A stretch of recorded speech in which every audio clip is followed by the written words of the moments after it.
Good evening to everyone. I welcome all eminent faculties and delegates present here today. I also welcome to the delegates those who joined virtually across India. So on behalf of Nikhil Pise, DJ Marketing, I take this opportunity to welcome for ENT Live, third program of ENT Live on Laryngology and Airways. I take this opportunity to thank Lokmanya Tilak Municipal General Hospital and Lokmanya Tilak Municipal Medical College, Mumbai, popularly known as Sion Hospital. So before we begin, would like to take you a small presentation of Lupin overview. So Lupin Limited, as a corporate overview, we have our respected Dr. Deshbandhu Gupta, who has founded the company in 1938. So we have global footprints of 15 manufacturing sites, 7 research facilities, and 20,000 workforce working across the globe. Our businesses is diverse. We have businesses in generics, complex generics, biotech, novel drug delivery development, API, specialty businesses across specialties, and OTC. We worked in key therapies of anti-tuberculosis, diabetes, cardiac care, respiratory, ENT, and CNS, and many more like gastroenterology. We have a journey of long 56 years, from 1968 to till today. We have achieved many milestones. We have rewarded and awarded with many healthcare and business awards. So with this, I would like to thank to each one of you for joining this today's program of third ENT Live on Laryngology and Airways. So I special thank to Dr. Renuka Bradu for conceptualizing and giving us the opportunity of this ENT Live program. She has helped us as a course director and course director and guiding us to execute this program. Dr. Bradu is the head of Department of ENT and Head and Neck Surgery of Lokmanya Tilak Medical College and General Hospital, Sion Hospital. She is internationally acknowledged experts in the field of endoscopic sinus and skull-based surgery. With this, I welcome ma'am to take this program forward.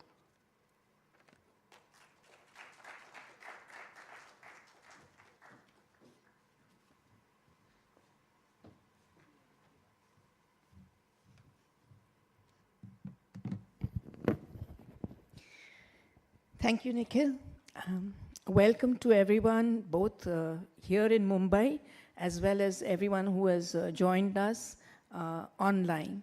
I believe we have a large number of doctors who've joined online, and we hope to see the numbers increase as we go along. So, welcome to ENT Live, which is an endeavor which Lokmanya Tilak Municipal Medical College and General Hospital, that is Sion Hospital, has undertaken along with Lupin Pharma, and we're very grateful to Lupin Pharma for helping us organize this event. So this is one of a triology. We had the first session that we had, which was both like a hub and spoke, where it was included many cities as offline as well as online, was the Laryngology and skull base event. Then we had one on otology, for which Dr. Kshitij Shah was the convener and the course director. And now we have Laryngology and Airway, for which Dr. Anaga Joshi, professor of ENT. Dr. Kshitij Shah is also professor of ENT at Sion Hospital. And for today's program, the voice is helmed by Dr. Anaga Joshi, professor at and head of unit at Sion Hospital. And the airway part will be helmed by me, professor and head of department ENT at Sion Hospital. So that's the way we'll be going about it. The first is a panel discussion. The reason we've kept panel discussions is because we feel that the maximum information that you can garner and the maximum benefit of the experience of the experts is got through panel discussions. And so it will be, we hope, a very lively, interactive session, both of them. So the first is the panel on voice disorders. And then we have 3 surgical videos which will be the way of how I do it. So mainly surgical videos, which will give you extra tips on how to go about your own surgeries. And then we have a panel on airway. I'd like to make a point here that we will be briefly touching on laryngotracheal stenosis, but the most of the airway will be something which would be of interest to everyone across the board, and that is how do you actually manage the finer nuances of a patient who comes to you with stridor, and as well as that, as a corollary to that, the finer nuances of tracheostomy. So obviously it's going to be a session which will be of interest to both experts as well as beginners, but the content of it is actually for both advanced experienced surgeons as well as those who are beginning in their career. With that, I'd like to invite Dr. Anaga Joshi to please take the podium.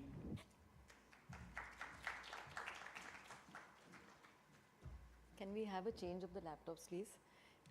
Yeah, welcome everyone. And to begin with, we'll be starting with the panel discussion on voice disorders. Yeah, please.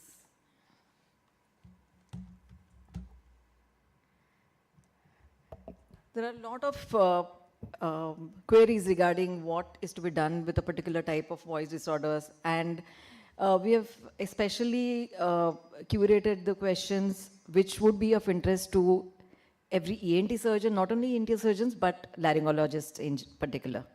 So let us begin. I'll begin by inviting esteemed panelists. We have panelists from all over India, and they are expert in this field of laryngology.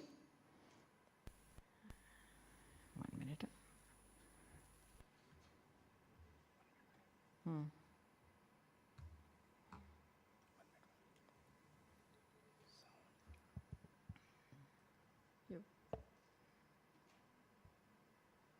Sound connected, na? Yes. Yeah. Slideshow. I'll do it. Yeah. So may I invite Dr. Jaykumar Menon. He's a pioneer figures in the field of laryngology, and he has a special institute on his by his name, where he also trains laryngologists, and he has a fellowship course running in his institute. Welcome, sir. Sir is from Trivandrum, and he'll be mentoring and guiding us with the laryngology problems. May I also invite Dr. K.K. Handa. Dr. Handa, sir, is chairman in the Department of Head and Neck Surgery and ENT at Gurgaon, and he is a specialist in voice surgery and cochlear implant surgery. He has been an ex-president and founder secretary of the APSI. Welcome, sir. Dr. Nupur Nerurkar, welcome. She is our own from Mumbai, and she has been an alumni of Sion Hospital, and we welcome you, madam, as she has a keen interest in laryngology, and she has written publications and is one of the members of the American Association of Laryngologists. Am I right? You are a member of the American Association of Laryngologists. Only Indian member, yes. So welcome. We also have Dr. Shalaka Dighe. Dr. Shalaka is a consultant ENT surgeon, and she has special interest in laryngology and especially dysphagia management. She is a consultant at Zen Hospital, and welcome, Dr. Shalaka. Dr. Gopi Shankar is an assistant professor in Sion Hospital. He has a keen interest in laryngology as well as endoscopic sinus surgery. And welcome, Dr. Gopi. We also have amongst us a speech language pathologist, Dr. Priya Kshetisha. She has a keen interest in treating patients with voice disorders, and I think more into pediatric neurolaryngology as well, neurological rehabilitation. So welcome. Can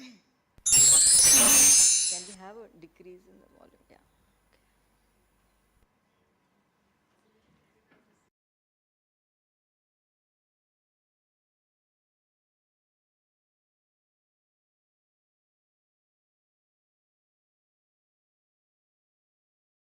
Voice event can begin without hearing the ethereal or heavenly sound, voice of Lata Mangeshkar ji. So I would like to begin with the first question with what defines a person's voice? What is it that gives Lata Mangeshkar ji her voice? Is it the vocal cords? Is it the resonance? Is it the articulation? Is it the expression? Sir, Jaykumar sir?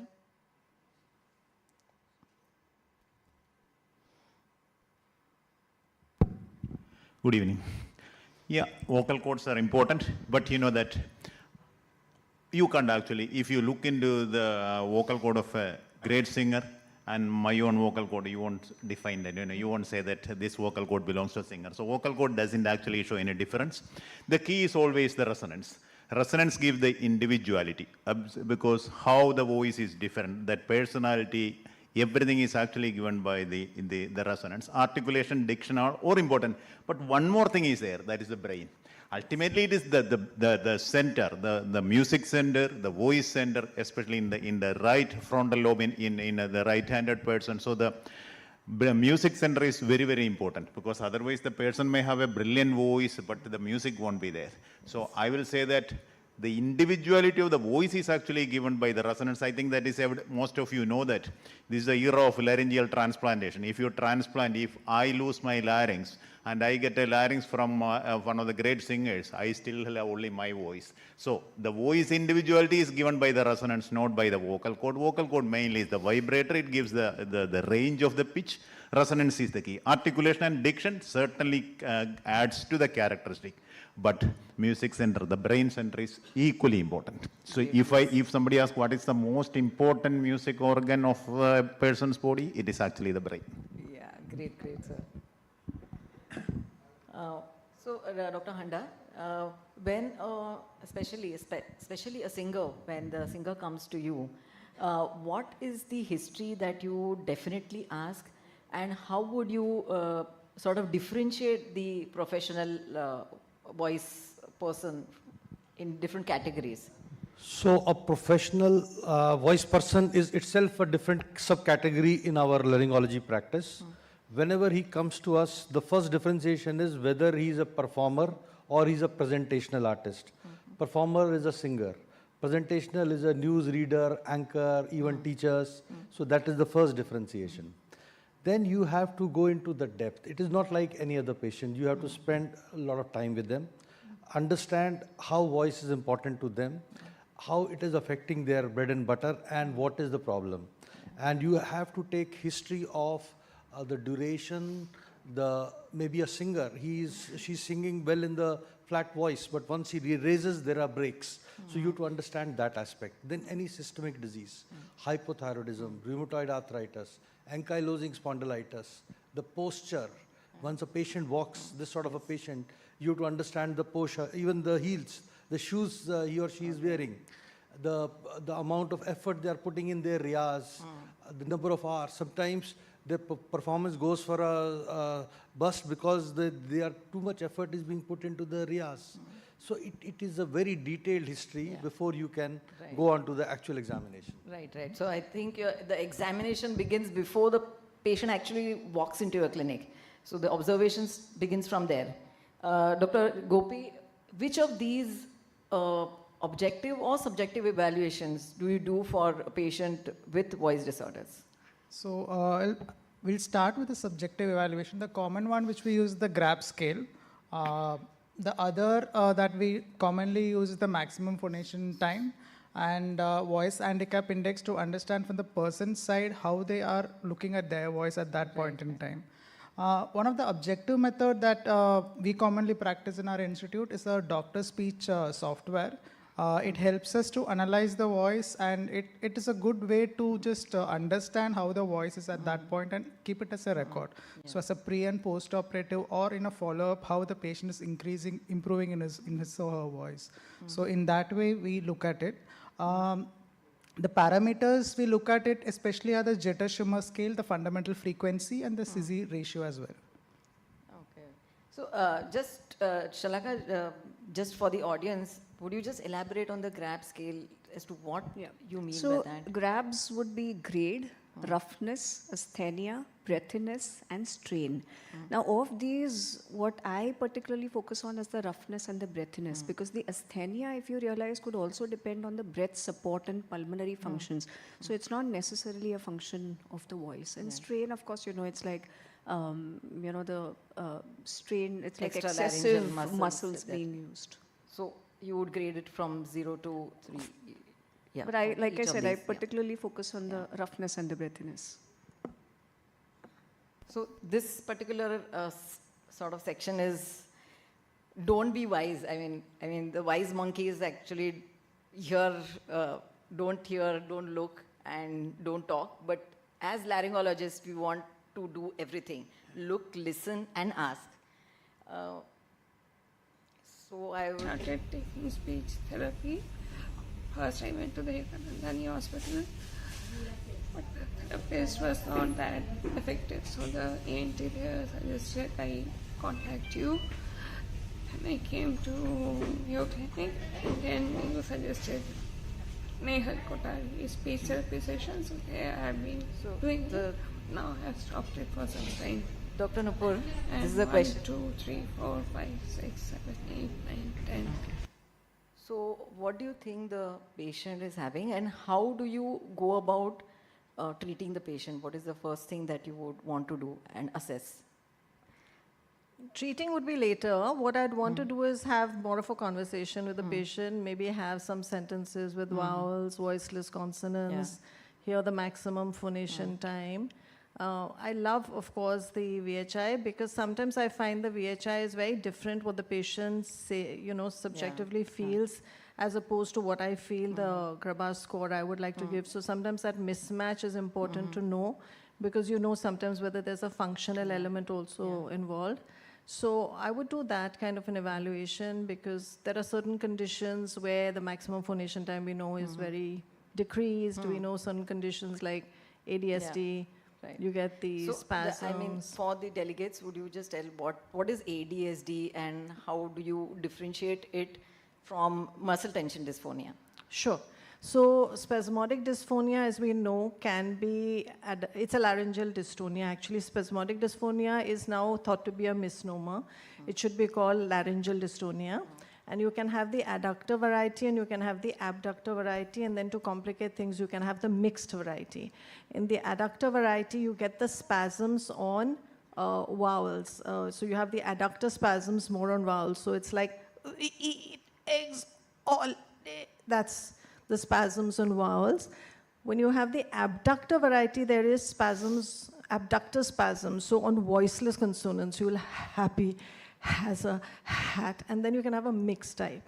So what happens in the adductor type is, because there's adductor overdrive, the maximum phonation time is typically very, very prolonged. So you can ask them to say E, sometimes it's more than 25 seconds. We've published this in the Journal of Voice, or the JLO, I don't remember which.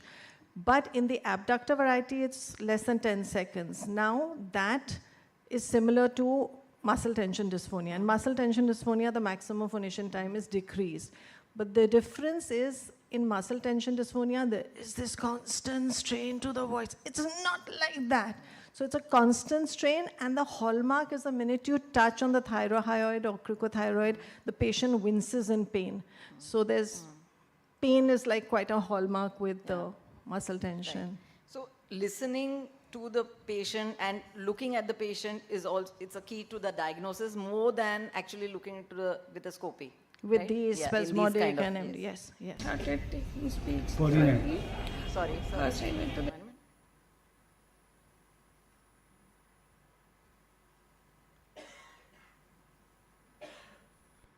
December 2020 ती 23 रोजी सायंकाळी 5 वाजता दारिका स्नेहारिका धारक अक्षय आयु. Yeah, so this I've purposefully kept is that sometimes, these kind of breaks or hesitant spasms can mislead to a novice ENT surgeon thinking that is a adductor spasmodic dysphonia. Dr. Priya, could you elaborate on what do you think this patient has? So this patient has stuttering, stammering. He's got repetition of the syllables. He's got blocks which are there. It is not voice related, though there could be a strain on the voice on the way they are saying because the whole coordination between breathing and talking goes off. But this person would require a fluency enhancing behavior therapy, basically therapy to improve on the fluency of the way he speaks, to improve his stammering. So do you also go into the psychological details of such patients when patient comes to you? Like, is there some psychological overburden or some special situations that will lead to this kind of voicing? For stammering, yes. We have a specific evaluation also, the stuttering inventory index. Stuttering severity index. A lot of times there is psychological overlay. Different situations causes the stammering to go more. They tend to avoid eye contact. All these aspects need to be worked with and to work on the speech. Thank you. So I need a cut.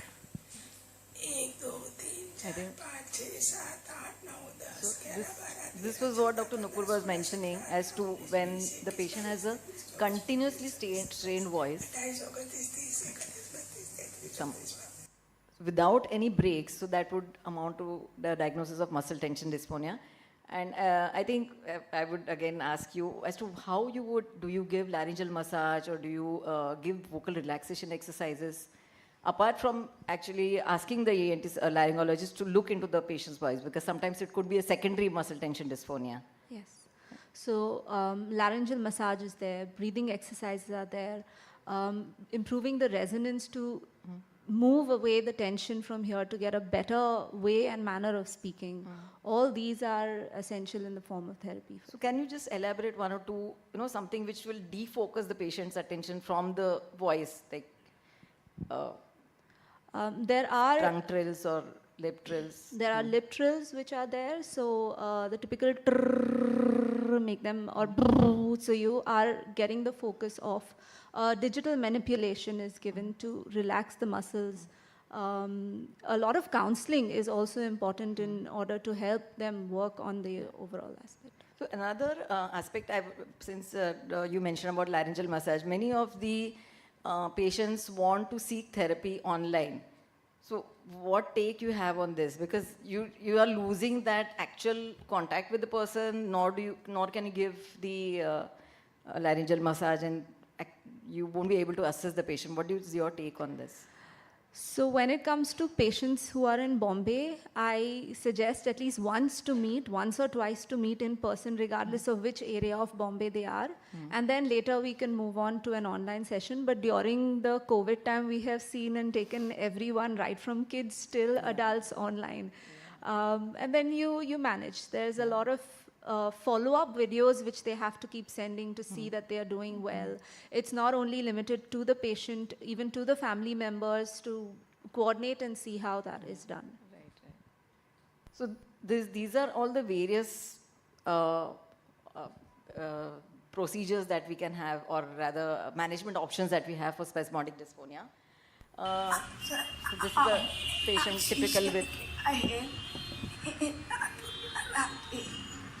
And as Dr. Nupur mentioned, they have a very long entity.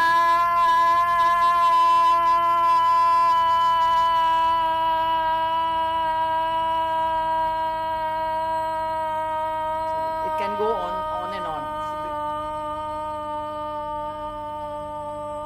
Sorry, I can mute her now. Okay. So, sir, which of these do you employ as your first line of treatment? And when do you consider surgery? On patient demand, or you suggest surgery? Yeah. Once the adductor spasmodic dysphonia is diagnosed, I will explain the condition. This is something similar to, this is the nature of the disease, not a serious disease, but it can be a really seriously nuisance disorder problem for you. Voice therapy has got a very, very limited role. It may, but it's not going to do much of things. So I always give the first option of Botox, right? Because two reasons. One, it is no, it is not an operation, they need not be in the hospital, they are not worried, they can go back. But then even the surgery, if you are planning, they will have an idea what exactly they are going to experience when this. So Botox, I will explain everything and give the Botox thing. If they are comfortable with Botox, I will keep on doing Botox. If they are not, if they are really insisting, then I will actually shift to the surgery. Type 2 thyroplasty, I used to do, but I think it reserve, maybe even that will go. Right now, I consider it as the surgery of choice for a professional voice user because of the reason that is the only fully reversible surgery. That is why. Still, it may go with. Type endoscopic, I do not the laser assisted, I do the endoscopic coablator assisted thyroarytenoid myoneurectomy described by Dominguez Suji. Good surgery. But I think there is a principal fault with that surgery because you are cutting the nerve within the muscle.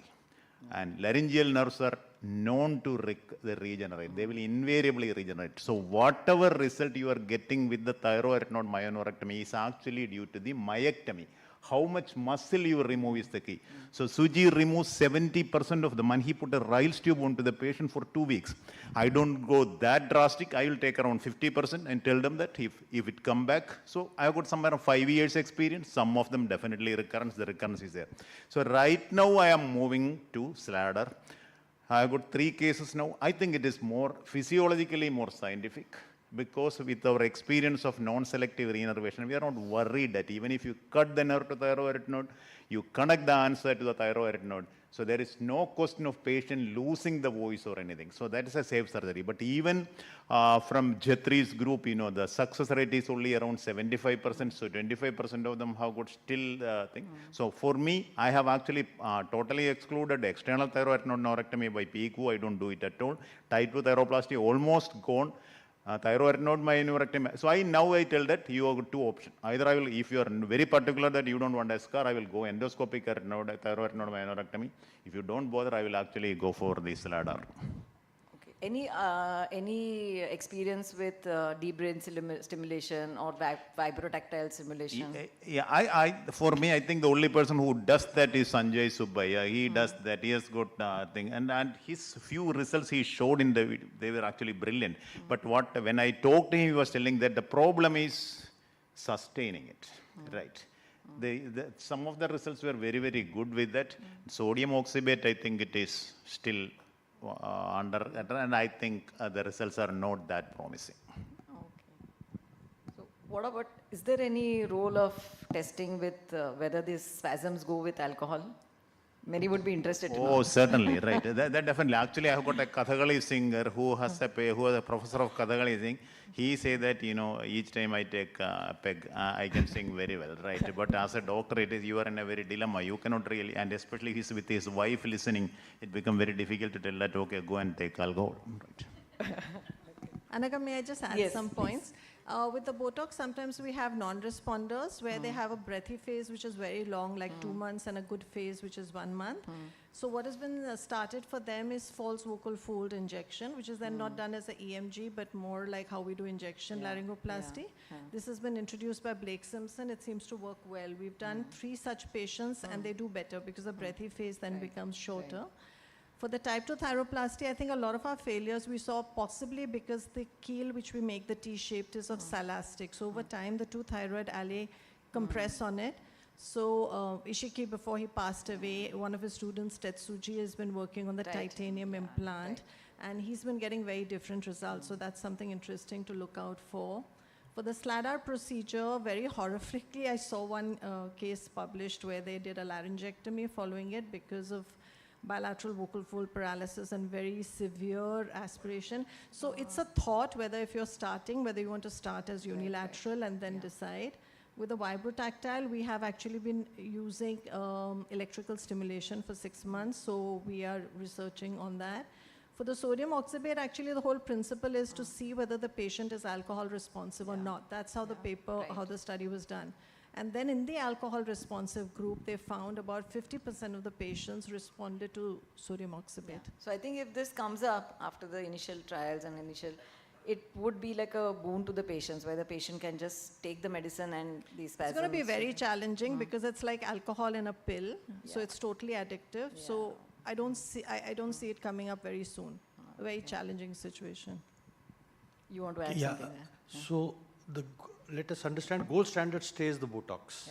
I think there is no disagreement on that. It works, though for a period of 4 to 6 months, and we have patients over last 20, 25 years.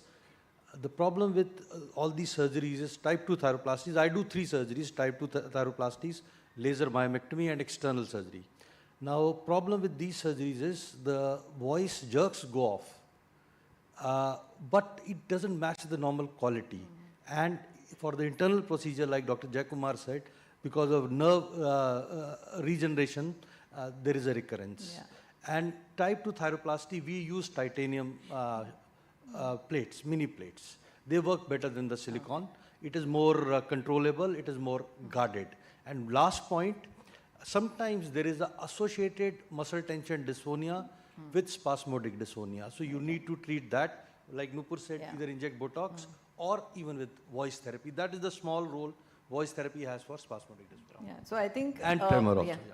So basically, Botox is the way to go, and I think surgical options should be given only when the patient demands for it, because none of the surgical procedures are really going to give you 100% results. And even if it gives you spasm-free period, the spasms may return, as I think from the discussion that. So then there are these breathy kind of patients. 52, 53, 54, 55, Dr. Gopi, 56, 1, 2, 3, 4, 5, 6, 7, 8, 9, 10. yeah. Yeah, Dr. It looks more like abductor spasmodic dysphonia, and there is flaring of nose as well. So, Okay. So are there any specific letters which will give those abductor spasms, where there are certain syllables where patient fricatives where the abductor muscles sort of go into spasm and there is a breathy voice during those phases, right? What is your treatment? Madam already mentioned it actually, the voiceless Yeah, right. And at the end of those voices, there is voice. 55. So there is there is a voice. As against, so I think the treatment again.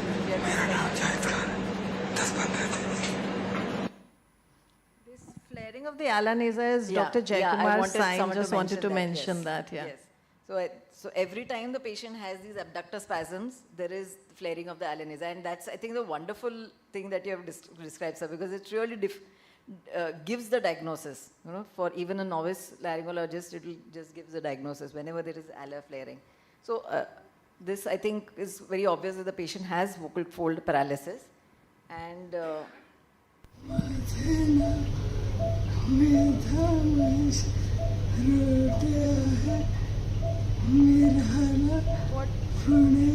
How do you differentiate these kind of voices where patient has a breathy voice, there's some dysarthria.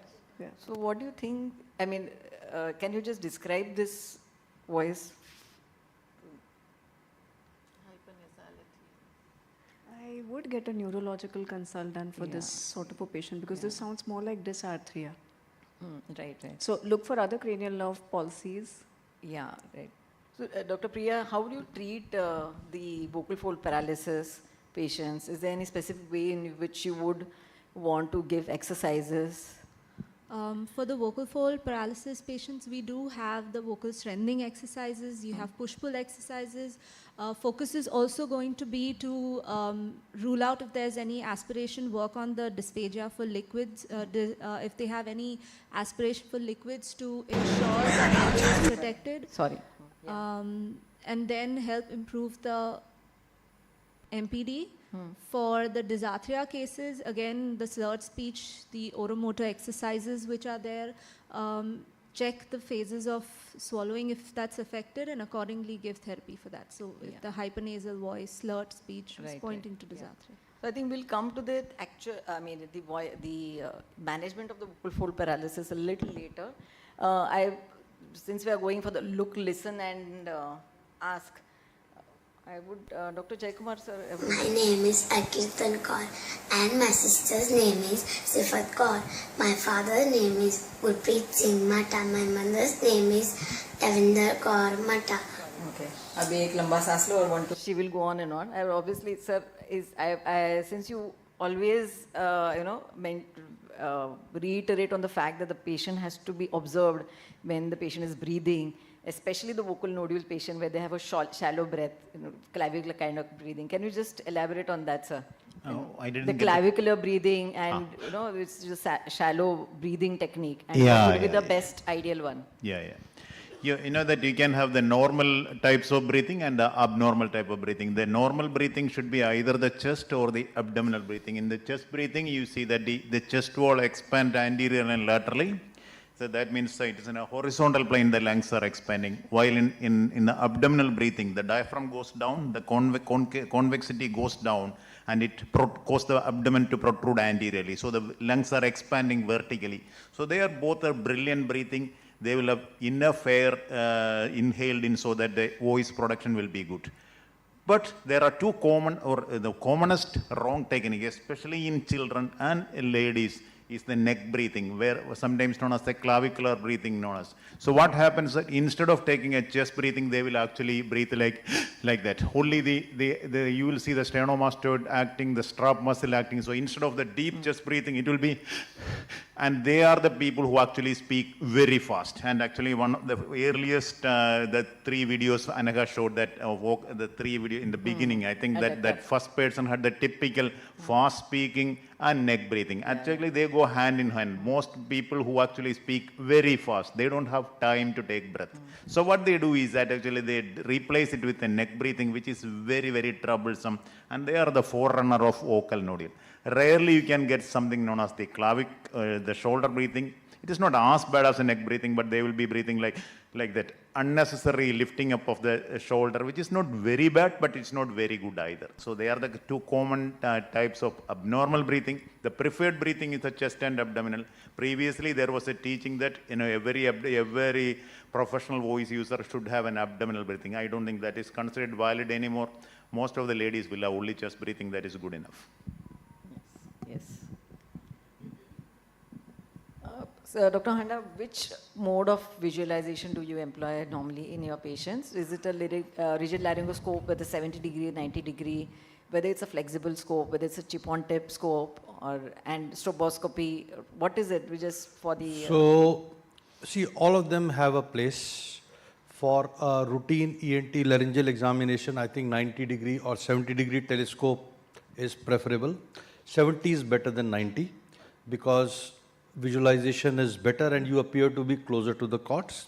So if you have to choose a scope, take 70 rigid. Flexible is very desirable because in rigid scope, you are pulling the tongue, you are holding the tongue. It is not physiological.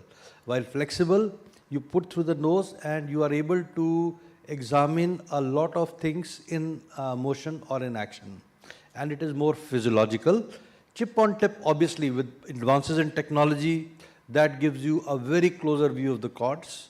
And you are able to find lot more things if you are doing with a normal non-chip on tip. So desirable is definitely chip on tip. And now if you can add one more is the strobe. If you have to do a strobe, then probably rigid is better than your chip on tip, though that can also do, but images are better with the rigid.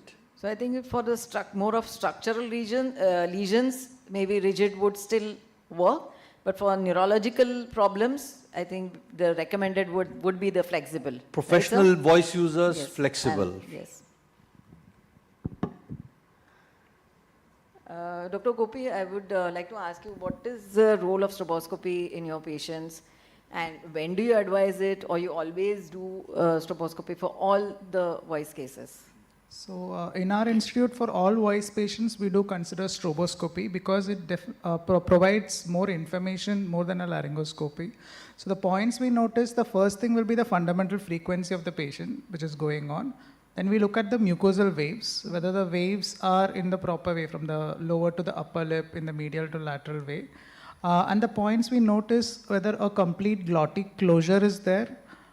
We look for if the amplitude of the waves are right, it is 1/3 of the width of the vocal cords. We look at the periodicity, whether, and we look for the phase symmetry. So whether both the cords are moving in the same cycle or is there any difference in symmetry? So you sort of make it, compile all your findings in a chart. Yes. Yeah. Right.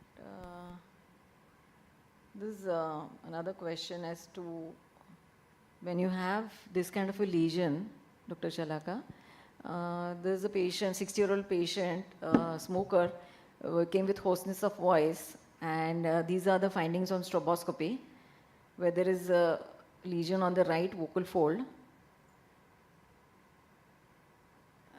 There seems to be an absence of mucosal wave on the right side, and probably a decrease in the right vocal fold movement. So before you take up the patient for scopy, or what is your plan of management? Yeah, so basically because this is a smoker and I can see that the mucosal wave on the right side is affected, I would have a, clinical suspicion of malignancy in this sort of a patient. So yes, I will sort of, try conservatively, maybe with a course of oral steroids, but in a week's time, if there's no improvement, take him up for an microlaryngoscopy with a biopsy. Yeah. Do you want to, Dr. Nupur, you have any?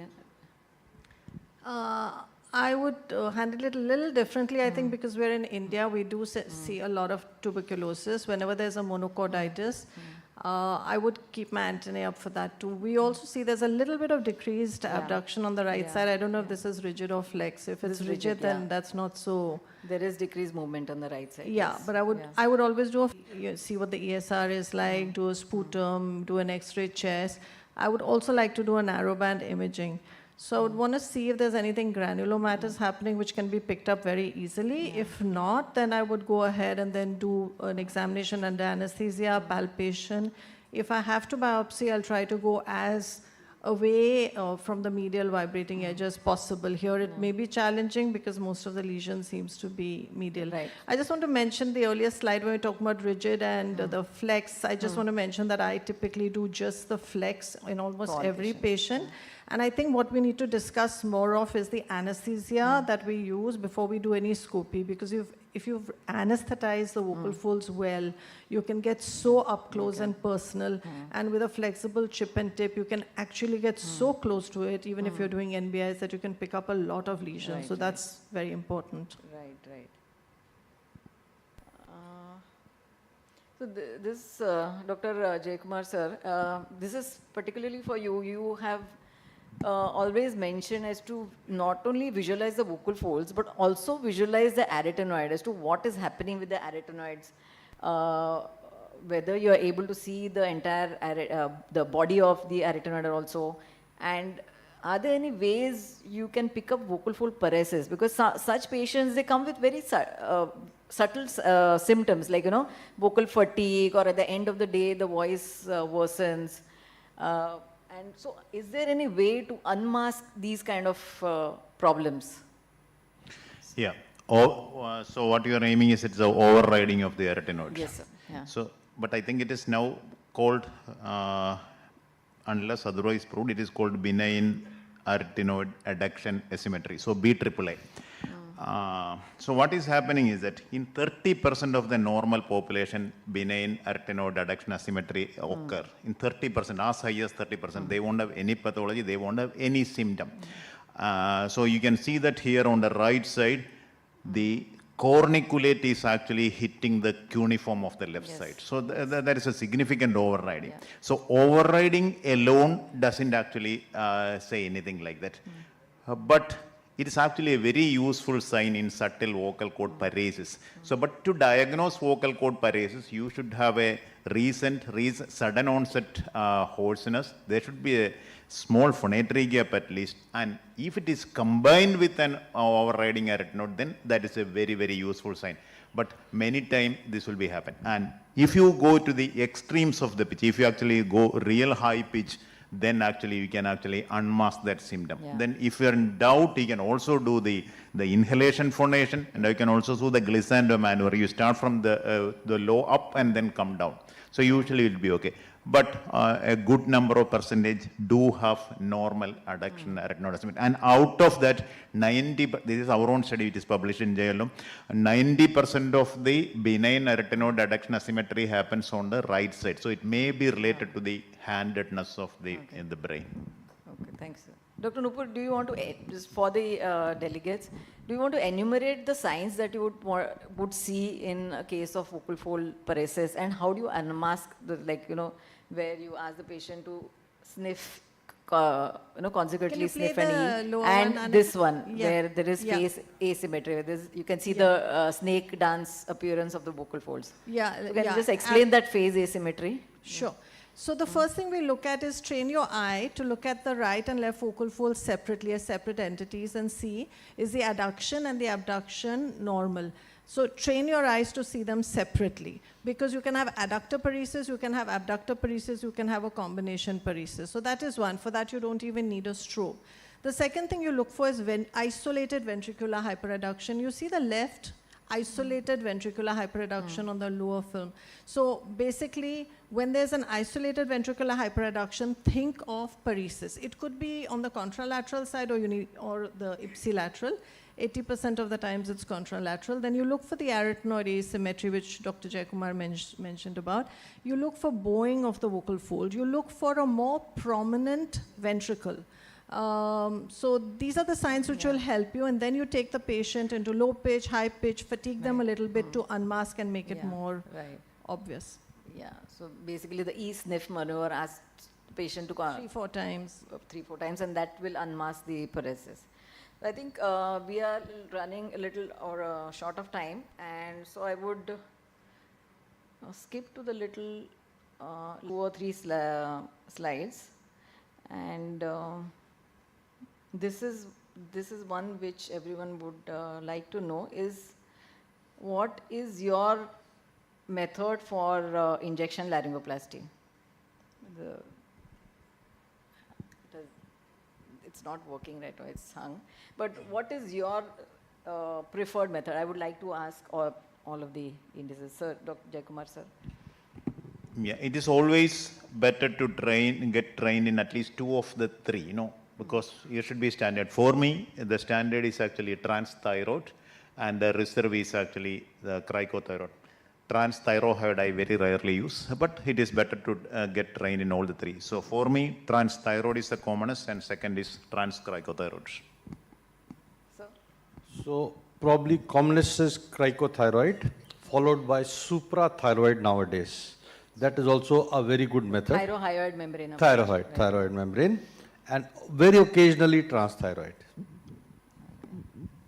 So the preferred for me would be a transthyroid method. Transthyroid also works well when we have difficulty, when there is excess calcification in the thyroid cartilage, then that could be a good option to use. Yeah. Dr. Shalaka. Similar, man. Transthyroid, and in case of calcifications, if the needle gets blocked or something, then transcricothyroid. But it's always better to be sort of well versed with at least 2 of the techniques, so that if one is not possible, you go for the other. Yeah. Dr. Nupur? I do like the transthyroid. Use a 20 or 21 number needle so that the ossification, you can go through it. The second thing is that if the transthyroid doesn't work, you don't need to come out with the needle. Just step down to the lower border of the thyroid cartilage and move the needle parallel to the skin. I was very uncomfortable with thyroid for many years, and Simon Best came now, and he showed that, when we do the double bend to the needle, if you make the first bend right near the hub, then your needle doesn't go way back. So that, I think, trick is a good trick, and try and use a little longer needle, like a 2-inch needle, which is maybe difficult to get. But so that's what you're showing us right now. Yeah. So you can basically, with this, you can approach both the vocal folds also when you want to do. And the transthyroid, I think it's a very simple method. It's easy to approach the vocal folds. And the beauty is, if it's a patient on blood thinners, etc., you're not piercing in the vocal fold. It's all paraglottics. And for this transoral, you require a specialized needle to actually go to the vocal folds. So the last two slides. One is,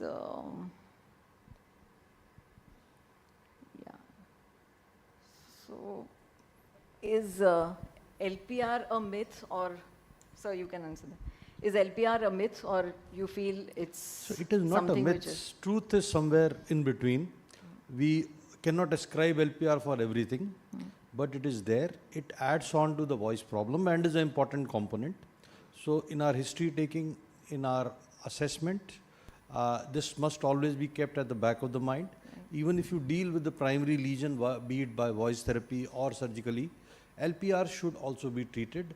There are very definitive telltale signs, both in history, global sensation,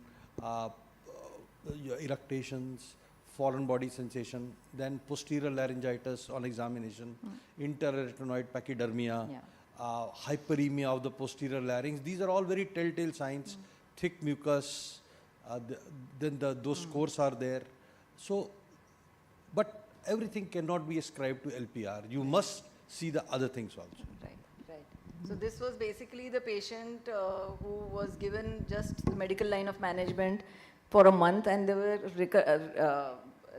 all the signs of LPR disappears except for the posterior commissural hypertrophy.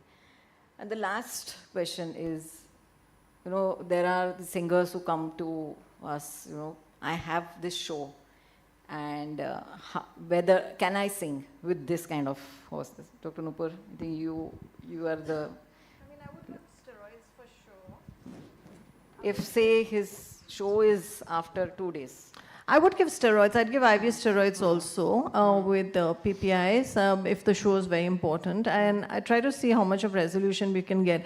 There was a lot of publications which mentioned if you are singing with a lot of subepithelial hemorrhage, you can cause scarring, but now that is under controversy itself. So if I see that it becomes like yellowish, hemosiderin, I'd say, okay, maybe sing with usual caveats which we give them, try to take the breaks in between, try to get a co-singer, etc.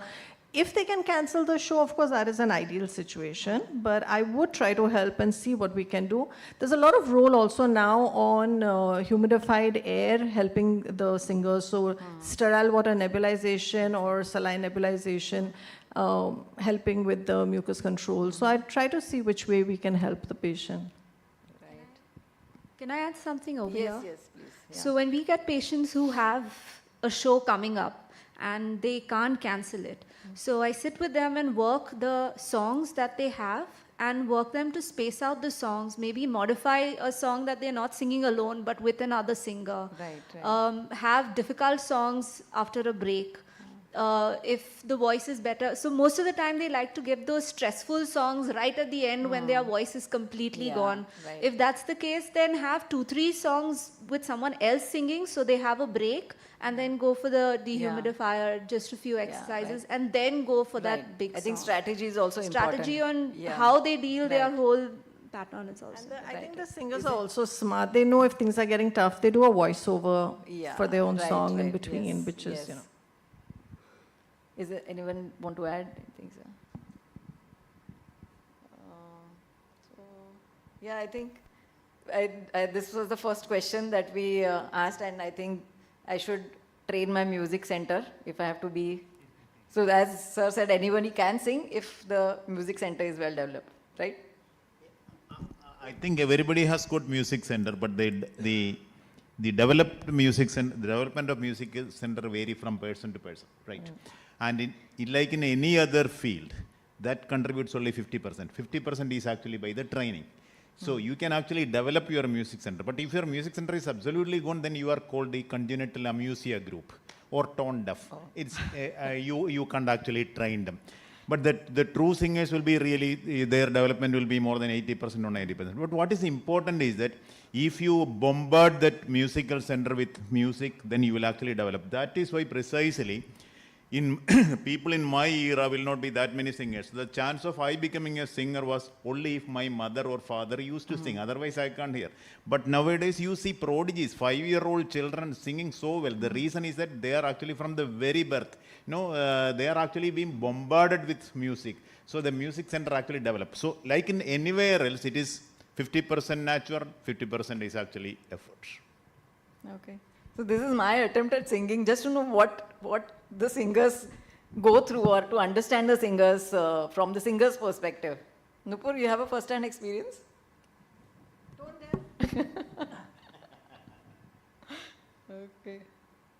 So I think thank you so much. We come to an end of this voice panel. I thank all the panelists for giving wonderful inputs for all the voice disorders.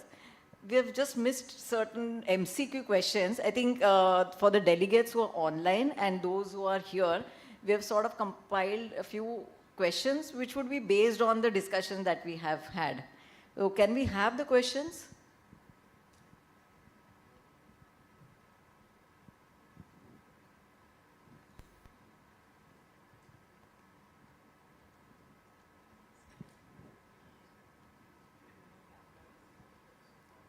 Are they ready?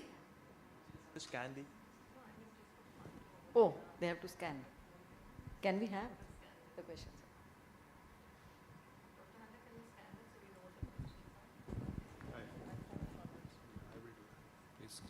You have to scan this QR code.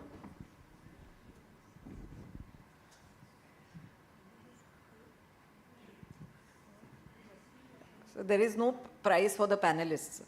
The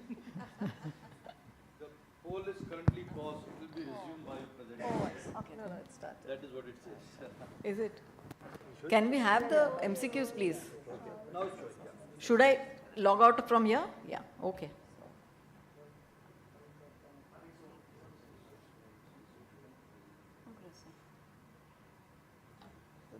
Yeah, you can have your MCQs there. So vote, correct, like we're done, right? Oh, that's it?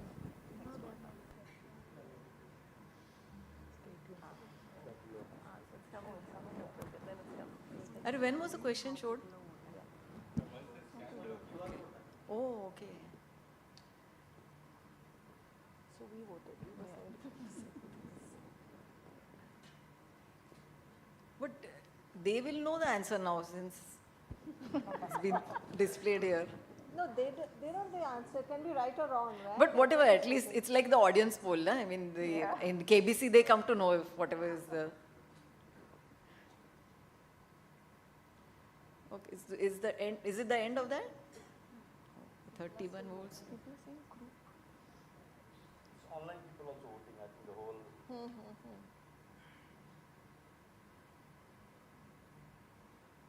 Is it done? Yeah, so basically in bilateral vocal fold paralysis, the patient will not have hoarseness. The voice is generally normal with breathiness. First, initially starts in the night. And again, crew patient will not have hoarseness. Vocal nodules, patient will never have any breathlessness or stridor. Can we have the next?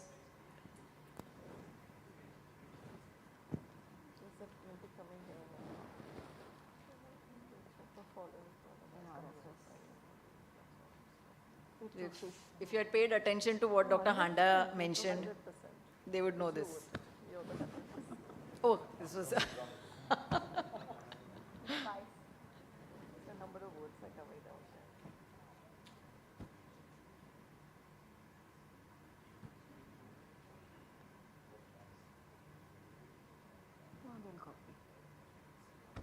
So good. I'm happy with this.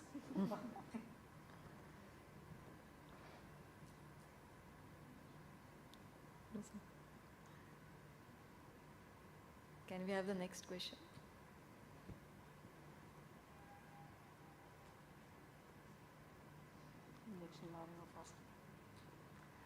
So that is debatable because now with abductor there's some people who do injection. I don't think it really works. But the ADSD, no, I think that's specifically asked. ADSD. So that is another.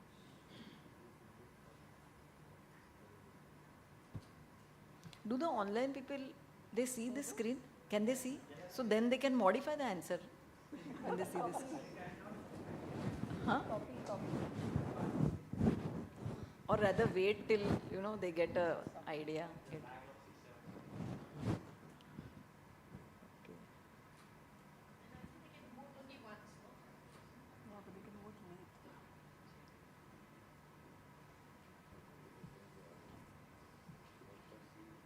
Okay. So obviously injection laryngoplasty you will not do. You are getting the cords more adducted, which will theoretically increase the spasms. 63% are voted for injection laryngoplasty.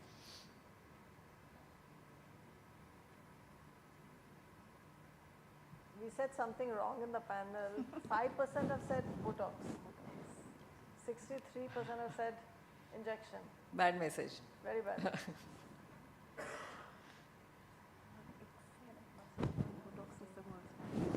Maybe they mean Botox by injection.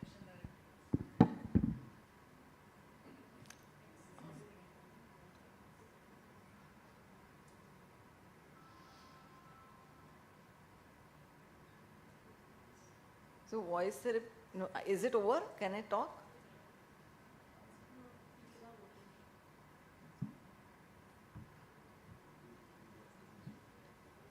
It's over?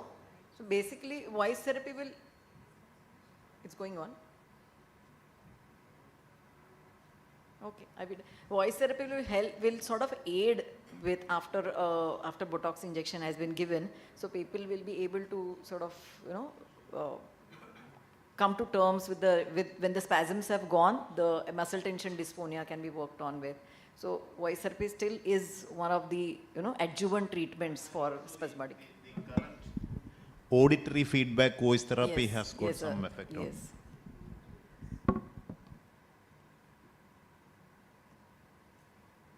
Done? So 3 questions, right? Yeah.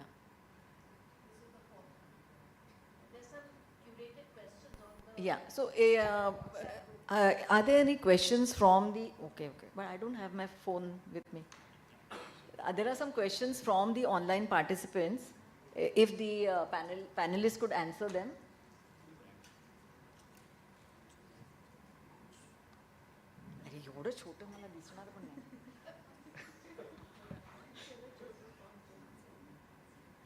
Is there any change?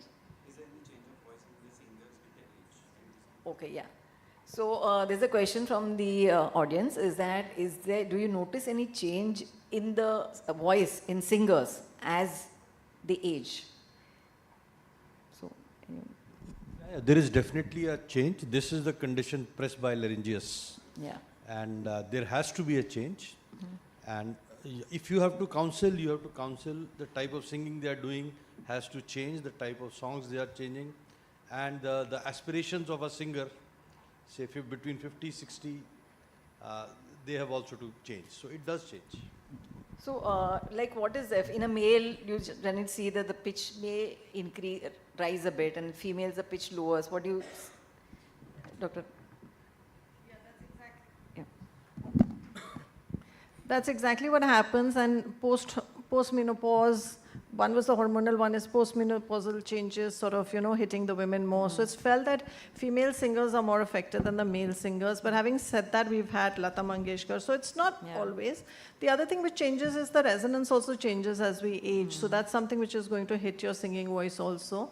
And then if there's too much of weakness of the muscle and atrophy, then like Dr. Piku has suggested, like you have a facelift, you can have a voice lift. So you can have your hyaluronic injections and they can really help. Yeah. So another, the joint, stiffness of the joints of the vocal cords, of the larynx, plus some neurological conditions that can affect the voice. But that's not necessary in singers. I mean, that's just yeah. Dr. Priya, you would want to... I wanted to mention the how do you hormonal strengthen? changes. I wanted to mention the hormonal changes. And another thing that affects singers is also if they get a hearing loss also, which is associated with it, because their perception of music, of the tones, of their own voice, all that changes. So even that has to be ruled out along with the changes in the voice. Dr. Shalaka, would you recommend singing as, to keep your voice as you would exercise to keep your fitness, physical fitness? I couldn't sing for my life. But will it, I mean, theoretically, so will it sort of strengthen the vocal muscles if you, keep using them? Yeah, not only strengthen your muscles, but I think it gives a lot of positive feedback. Yeah. Even if you Yeah. don't sing well, Yes. people who are fond, just singing is a very positive thing to Yeah. do. So I Right. think it's a very good thing. In It fact, improves the you know, breathing, jokes it will improve apart, the- we yeah. have patients who, when we've taken them through the speech therapy, sometimes we reach a plateau. And then I sometimes request my singing therapist to come in and say that, hey, you know what, let's just have some singing. Yeah.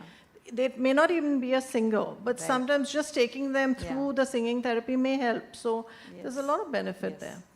Yes. Doing karaoke is a very good form of playful singing exercise. Right. Music therapy itself has come up a lot, not only in voice and even aphasias in children therapy. A Yeah. lot of music therapy has developed. Muscle tension dysphonia and dystonia. Muscle tension dysphonia and dysphasia. Is it? Dysphagia. Muscle tension dystonia, muscle tension dysphasia. Is it same or different? Muscle tension dysphagia is very different, but No, can no, no. be found Phasia, along muscle tension dysphasia, muscle tension dystonia. dysphasia or dysphagia.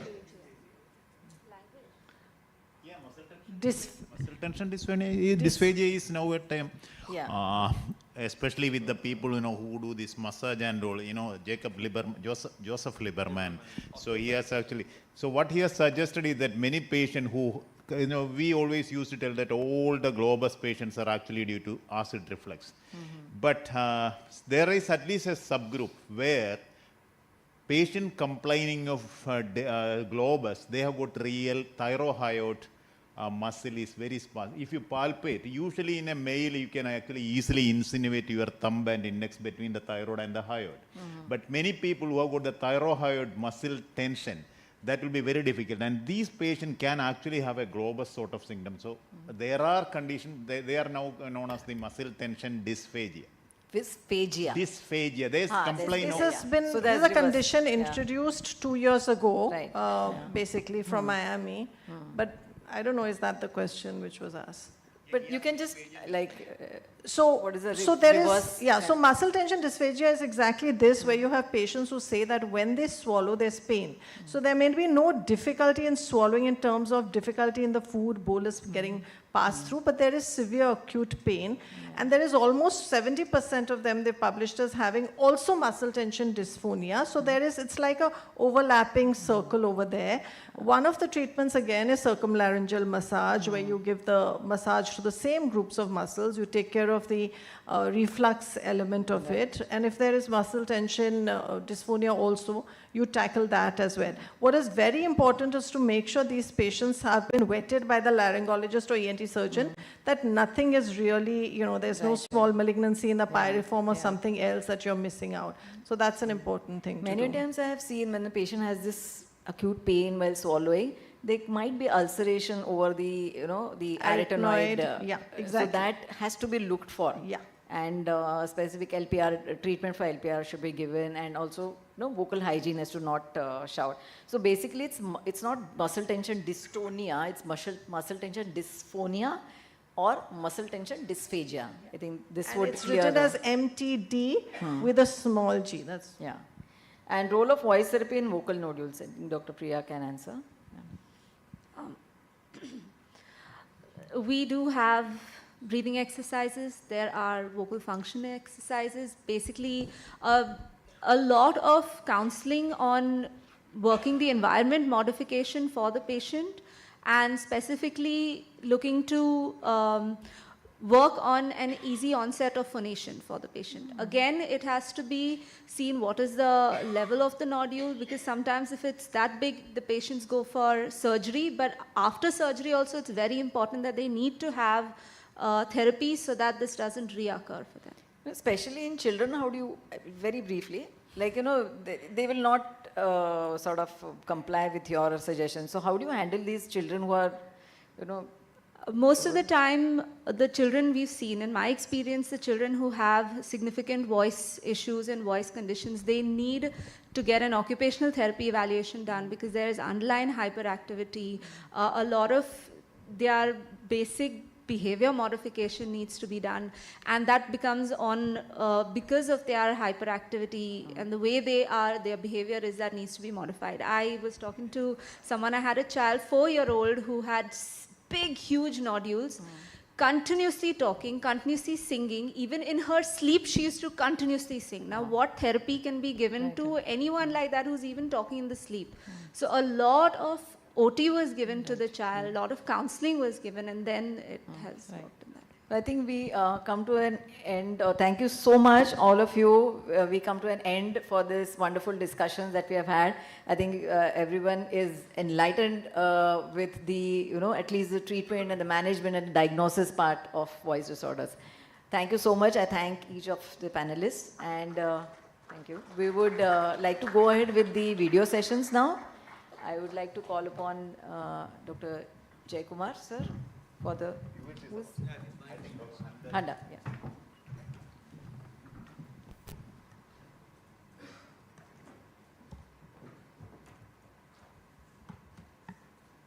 माझं charger द्या.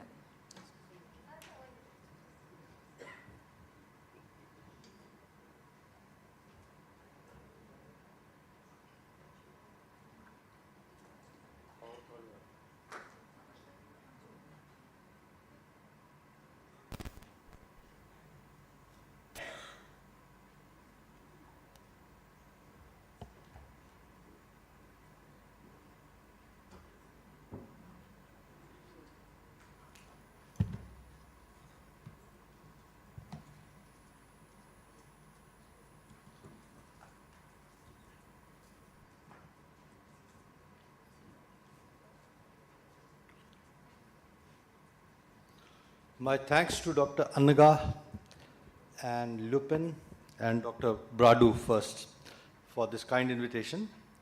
My brief is next 10 minutes to show you clips of fat in the vocal cords. I will be showing you 3 small clips, 2 of injection laryngoplasty and 1 of implantation. Again, there is no perfect material for injection laryngoplasty, but probably fat it doesn't cost anything, it is from the body and it stays for about 2 years. Easy to harvest, but there is a technique involved. So now this one, normally we harvest fat from the outer abdominal wall and do it on the left side because of the, not confusing with appendectomy scar. Next is just treatment of the fat. Now before we run it forward, there are several ways you can do it, but first is you have to cut it into small pieces. Your nurse can do that very well. And then you prepare it either using a centrifuge. Here in this clip we are showing that. It's a machine which is available in most of the theaters. Even with the plastic surgery, they use it for a lot of things. The other way is what I learned from my friend Dr. Jaykumar many years back. We use human insulin monotard and we actriped monotard. There are several ones which can be used. You mince the fat, put human insulin, keep it for about 10 minutes and the fat, then you have to wash it and you can inject it. Now here centrifuge works well. The consistency is different from both the methods, but it is fine to use either one. Now I must show you this instrument. This is an Indian-made instrument. It is, I think, marketed by Kalelkar. Now here it has a slot where your scalp vein, 18-gauge scalp vein can fit in. You cut the wings of the scalp vein and you fit it into that instrument side channel and you are able to put the instrument and inject. The other way is simply holding it with a crocodile forceps, but this is more sleeker and you are able to probably, it is more stable also, doing it this way. And only problem, you watch for some time, then I'll tell you what is the problem, slight problem with this technique. So here you are going to the paraglottic space. Don't come down from the underside. With experience, you know how much to go in. And then you start injecting.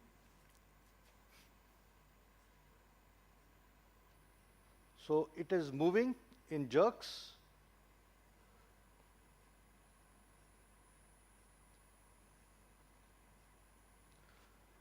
So for a second I'll stop. The only problem with this method is using the scalp vein, there is a loss in your channel of the scalp vein. This is the only problem.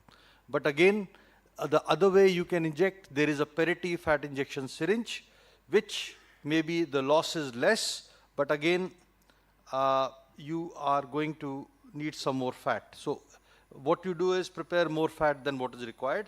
The volume of the cord will not be, one cord will not take then more than 1.5 cc.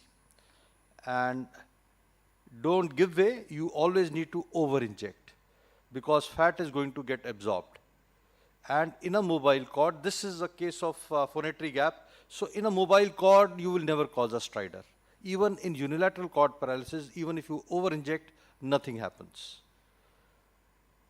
So some patience is required. Sometimes there is resistance. Now you see the last click. This fat which comes out, once you take out the needle, don't try to suck it immediately. Leave it for the end, because sometimes there is a hole because of the needle. You are using an 18-gauge needle. So come back again at the end and then you can handle that. Meanwhile, it helps to form a small seal also.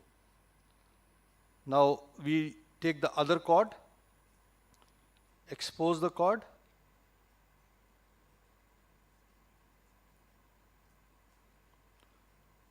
So same, our gadget, the scalp vein which is mounted on the needle holder goes in, paraglottic space on the other side.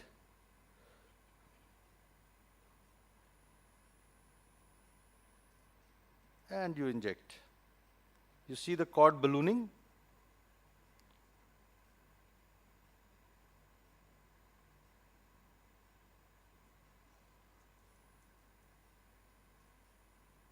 So this is, you must have a convexity on both the sides, which is the right amount which will be injected. Now this is one way. Now I'll show you another clip of, this is a fat implantation. Now fat implantation, the commonest indication is a sulcus vocalis. Now you see here we are going to do a superior cordotomy. Just cut the epithelium with a right angle scissor. First infiltrate. Again it is fine work. Here epithelium is thin and you just do a superior cordotomy, and then we use a elevator, preferably a hockey stick elevator. This is called hockey stick elevator, and you create a plane between epithelium and the vocal ligament. You can see the vocal ligament very clearly. Very carefully, because this medial epithelium is very thin, and you create this pocket, and fat is already harvested, and you put this in this pocket. It is against gravity, it will stay there. But today, I will at times attempt to put a suture, or at times TCL also. TCL also works. Cost is not an issue, it costs about 8,000 to 10,000 rupees. You put few drops of TCL and this closes.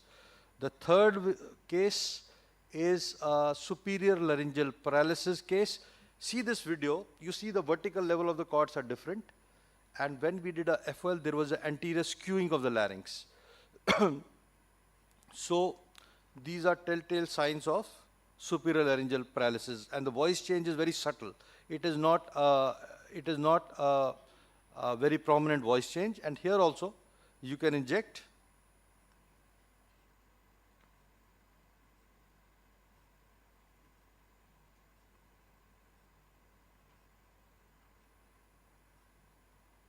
And fat goes in very well. It reaches the full contour of the cords. If it is prepared well, the key is in preparation. And in this patient, for some reason, we injected the other cord also. So fat is an excellent material. If you want to inject in the cords, you have other alternatives. You have Restylane, you have hydroxyapatite, but the duration is lesser. Restylane is 6 months, hydroxyapatite may be slightly more, your collagen is still lesser. So there is no absolute best material, but fat is a very good material. And in some cases of unilateral cord paralysis also, where most of us prefer to do a type 1 thyroplasty, but where patient doesn't want a scar, and we are not sure whether there will be reversal, then fat as it is going to reverse back. and it is a good alternative option which can be given to the patient. Any questions? Happy to answer.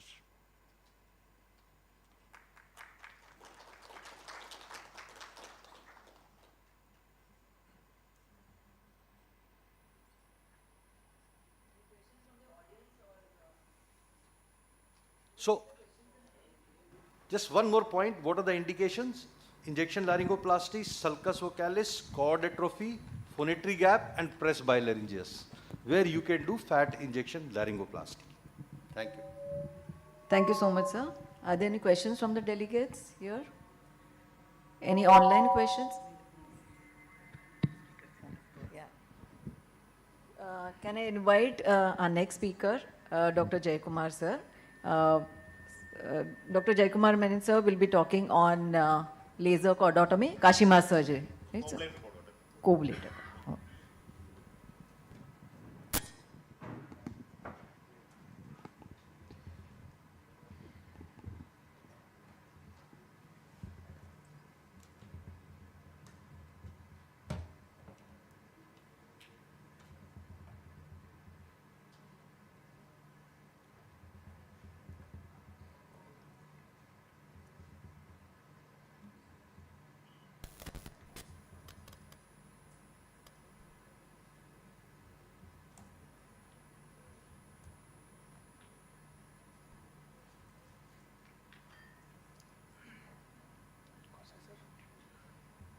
Yeah. That first PowerPoint. Yeah.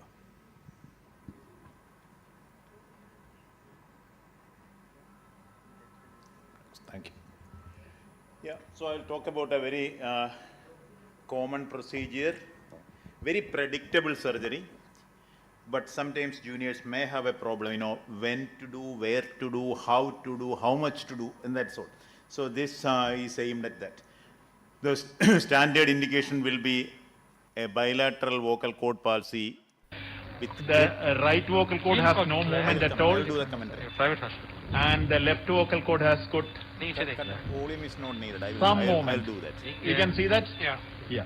Yeah, you can see that. But the glottic space is very, very, very critical. They have cut. So you can see that the right vocal cord hardly any movement, left there is some movement. If it is both are symmetrical, there is nothing to choose. It is up to you. But most of the right-handed surgeons will prefer to do it on the right side, even though I have said that a right-handed told that no, I am finding it easy to cut this way. I don't know. It is up to you. But whichever vocal cord doesn't have movement. But this is one thing is very important is that you assess the movement at the height of inspiration. Otherwise, you will be misled. Don't think, because if there is no tone, it may actually give an impression of movement. But you always you assess the vocal cord at the height of inspiration, and whichever vocal cord is most adducted, do that. And make sure that in most of the case it will be very obvious it is a bilateral cord palsy, but two things you should actually rule out before doing a Kashima procedure is that you make sure that you are not dealing with the cricoarytenoid ankylosis. This is how you test that. You put a blunt instrument posterior to the arytenoid into the piriform fossa and push it medially and laterally. You will see that the vocal process moving. If that is not there, the cricoarytenoid joint is fixed. And again, there is a mistake. If you put that instrument too far superficially, you will get a movement. That is actually the movement of the corniculate arytenoid joint that everybody will have. So always put the instrument deeper into the piriform fossa, almost near the apex of the piriform fossa, and then push. So that is a cricoarytenoid joint. If you put too superficial, that is just now what I am showing is actually the corniculate arytenoid joint. So don't do that. Do it on the other side.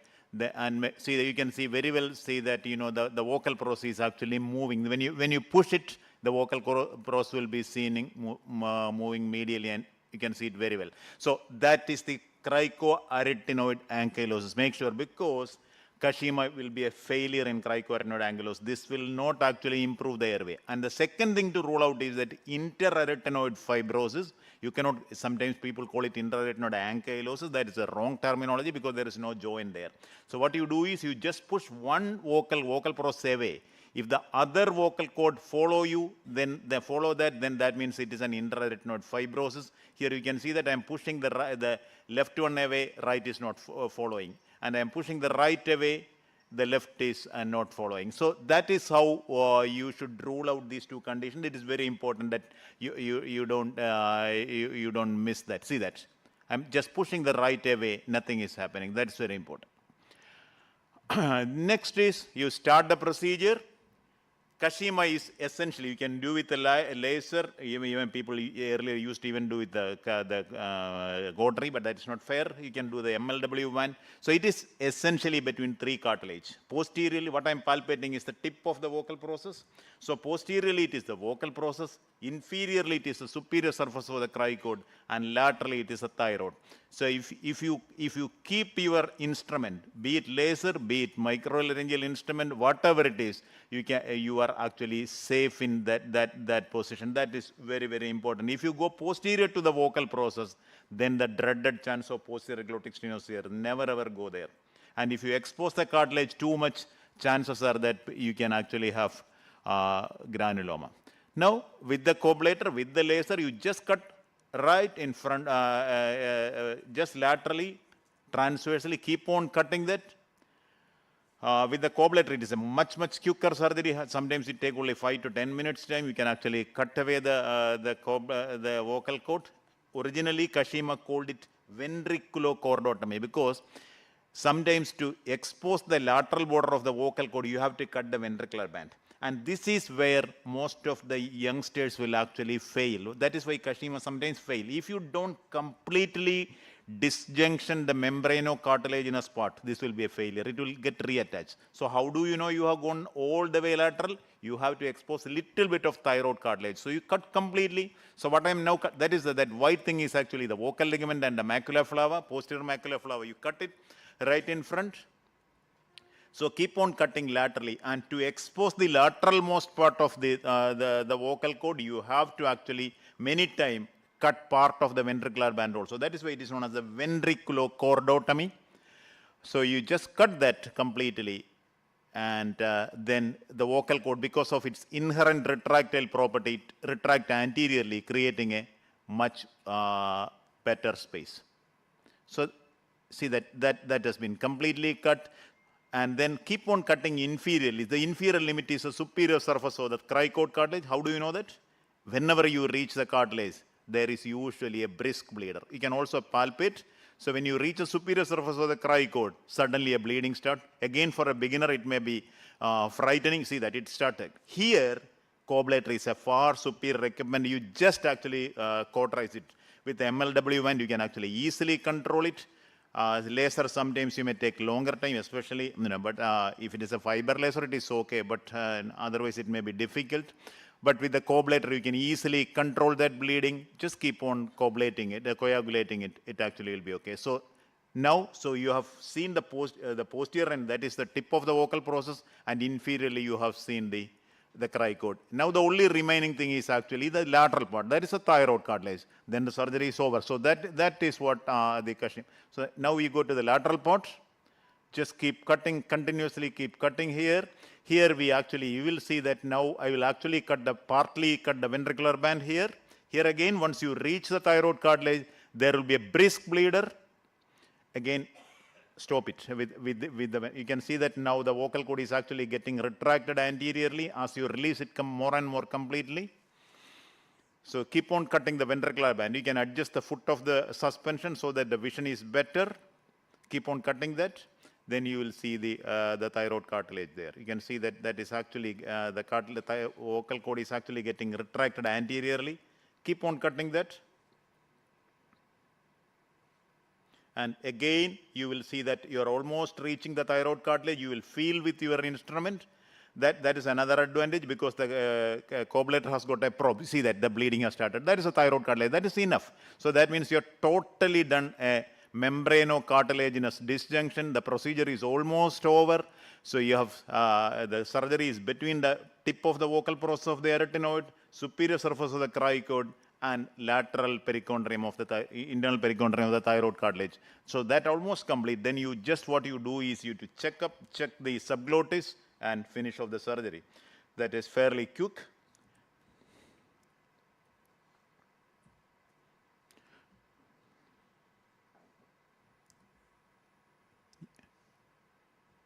Yeah. then what you do is you just look at the inferior most part, the medial most part. If there is any protruding dead tissue, you can actually just coagulate it away and cut that inferior part of the medial lip so that you can see the reflection of the subglottic mucosa. So when you see the subglottic mucosa like that, that is the end of the procedure. So you have done a complete disjunction of the thyroid membranocartilaginous disjunction, complete membranocartilaginous disjunction. You can see that subglottic mucosa. So that finishes the surgery.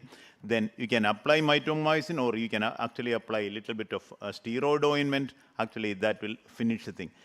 Post-operatively, nothing is required. If the patient has got a tracheostomy, I will send them home and bring them back in 2 weeks' time. But if there is no tracheostomy before surgery, no tracheostomy at all. You keep the patient in the ICU for 2-3 days, then 1 or 2 days, then you actually shift to the room and actually can be sent home. They usually, if the patient doesn't have a stridor, a life-threatening stridor before surgery, there is no reason why after Kashima's operation, patient should have a stridor. Whatever excess tissue is there, you can just coagulate it away and apply a little bit of ointment. That's all.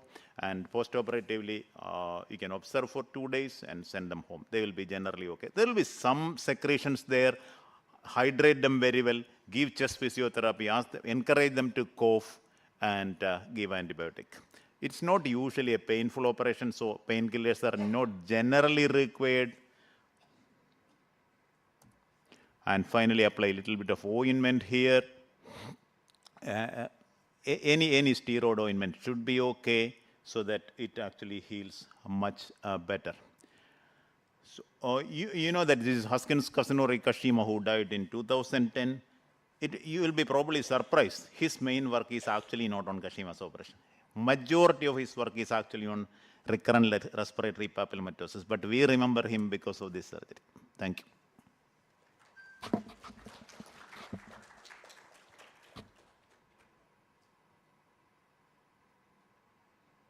Yes. Sir, what about the voice after the surgery?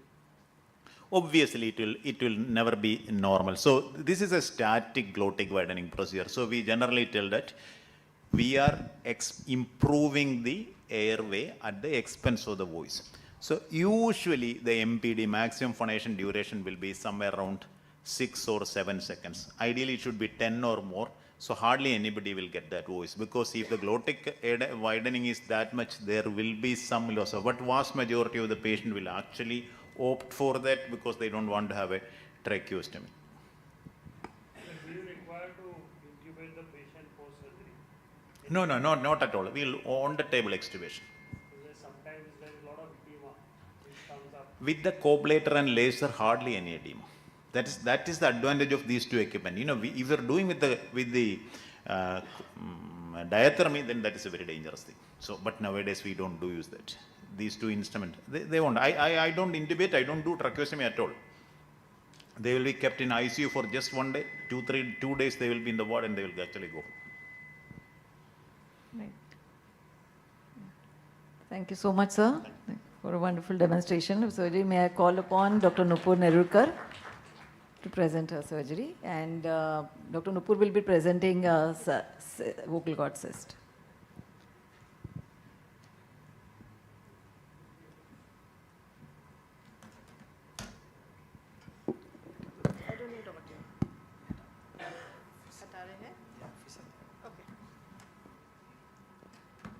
Thank you so much to the Sion Hospital team, Dr. Renuka Bradu, Dr. Anaga Joshi, Dr. Kshitij. And it's especially special for me because I've been in Sion Hospital for 11 years.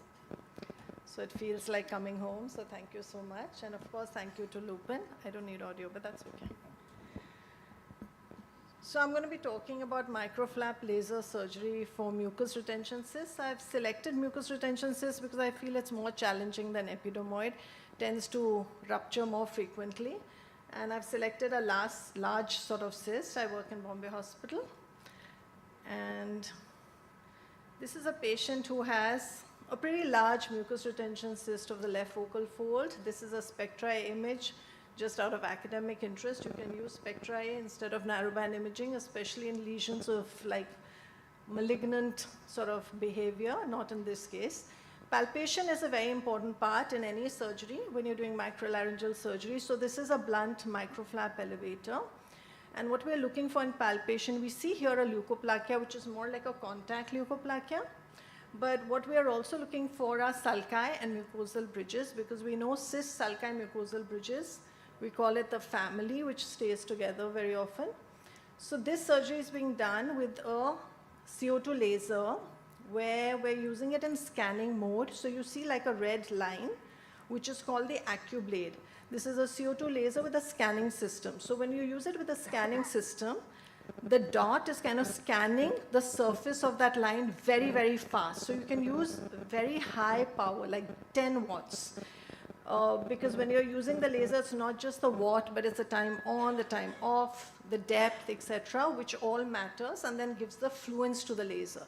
So you saw the incision made with the AccuBlade laser, but if you were not using a laser, you can do this very effectively with the sickle knife and upward scissors. During the dissection, you'll see that I use a lot of cotton balls. So these are small cotton balls which the nurses prepare, and we dip them in 1 in 10,000 saline adrenaline. I find them very useful for dissection. So it's kind of a combination of cotton ball and that blunt microflap elevator which we use when we're typically excising the cyst. Now, of course, I'm showing you one of the best cysts, but in my hands, a mucus retention cyst will rupture 30% of the times. And I think that's pretty usual. So what is more important if a cyst ruptures is to get the cyst wall out, because there's no concept of marsupialization in cysts of the vocal fold, because the epithelium grows back. And if you've got the cyst wall underneath and the epithelium grows back, then it's going to recur. So we're using the Boucher forceps. I'm using that in my right hand to hold the epithelium which is overlying the cyst. And I'm using in my left hand the microflap elevator, and we're trying to separate the cyst from the overlying epithelium. So that's what you kind of are doing all through. You're separating the cyst from the underlying bed, you're separating the overlying epithelium, and you're kind of gradually proceeding both ways. The deeper dissection is more important, because if the cyst is going to rupture, you would rather have it dissected off from the deeper layer, from the SLP, from the ligament, because if you have to sacrifice something, that can be the overlying epithelium. It should not ever be the ligament, of course, and you want to also keep as much of SLP, the superficial lamina propria, intact as possible, because that will not grow back. And that is what's responsible for the beautiful pliability of the mucosal waves. So the reason I selected this cyst is normally mucus retention cysts are superficial. This particular cyst you'll see later on is attached to the ligament. So we call it a ligamentous cyst. So that's another situation where I feel the laser is really useful, because then the laser can very precisely cut the cyst from the ligament. So you see the microflap elevators going further deeper in, separating the cyst from the bed. As the cyst is larger, it can get very challenging to go in depth. As you go in depth, you will realize that the incision you took also will need to be incised in depth. And you'll see that happening. And when you're doing that depth incision, you can use the cotton ball to sort of protect the cyst when you're doing the further laser cut. You'll see that happening. The other thing I want to mention over here is that any cyst which you're excising, be it a mucus retention or an epidermoid cyst, will always have these strong fibrotic attachments anteriorly, which you see sort of getting cut now, anteriorly and posteriorly. So if you think of the cyst as a pearl, and if you think of those anterior and posterior fibrotic bands as a string, then you can think of it as a pearl on a string. That's what we've called it and published it as such. So the idea is to identify, to delineate and then identify these fibrotic bands, and then very purposefully excise them. We're going posteriorly now to extend that incision in depth, what I had mentioned to you. So I've kept the cotton ball underneath to protect. Now this is, when we do the anterior cut for the fibrotic band, we make the AccuBlade a little smaller. Instead of 1 millimeter, 0.5 millimeter, because we're operating at 90 degrees then. So you can play around with the size, with the length of the AccuBlade. Typically it's 1 millimeter, here we made it 0.5 millimeter. So when you fully cut the anterior fibrotic band, you will see that the cyst will retract posteriorly.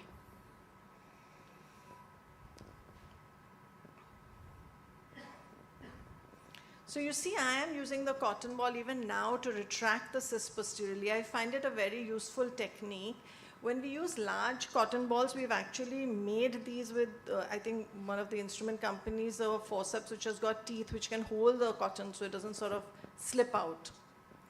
So now the anterior fibrotic band has been cut in totality. You can see the cyst has started retracting posteriorly. You can go either direction, first posterior, then anterior, that has no bearing on it. So as we're doing this dissection, we're also separated it from the bed, we've also separated it from the overlying epithelium. Flap elevator being used now to go further in very gingerly. You are trying to do ideally the complete cyst excision in toto with all the overlying epithelium preserved and staying superficial. These are ideal things you're trying to do. But if it's going to rupture, then you want to make sure the cyst wall comes out.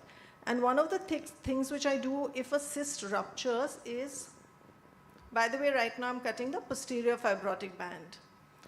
So one of the things I do if a cyst ruptures is I take the Boucher forceps, this heart-shaped forceps, and actually hold the cyst exactly where it's ruptured. So it does two things. One, it plugs the leak. The second is when you hold the cyst, then you can retract the cyst directly much better. So it almost becomes like an advantage. So now we've cut the posterior fibrotic band. So you deliver the cyst in an upward direction. So it's been released anteriorly, it's being released posteriorly. And now you'll see the problem in this guy is that it's attached to the ligament. We'll see that in a bit. Now here, if you don't have a laser, I suppose you use a scissors. But at this point, it's kind of challenging the deeper you go once it's attached to the ligament to get a very precise cut with a scissor without bleeding.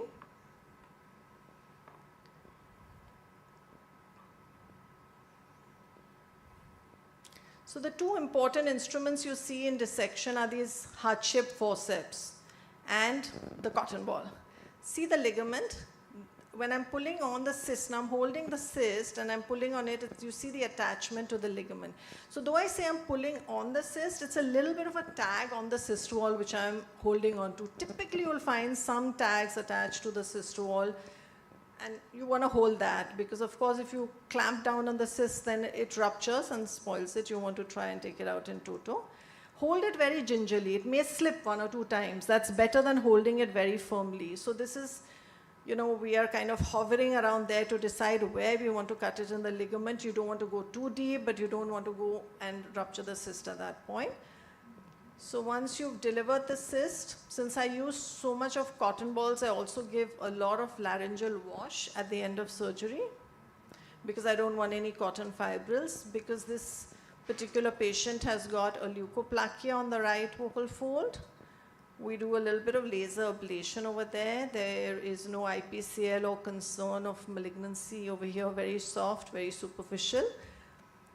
The epithelium, you see, reposits back beautifully. You don't need to do any fibrin glue or suturing because you've taken a linear incision, it's going to go back. Every time the patient is going to cough or swallow, it's the epithelium which is going to stick back on. Give a nice laryngeal wash, a little bit of a lignocaine spray so that there's no laryngospasm at the end of surgery. And typically we give these patients about 5 days of voice rest. Some anti-inflammatory medicine, we don't typically give any antibiotics to the patients.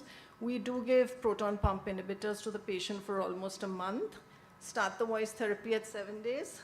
Of course, this is, Professor Satloff is the master of phonomicrosurgery and microflap surgery, so we have him visiting India for the first time ever. So yeah, thank you so much.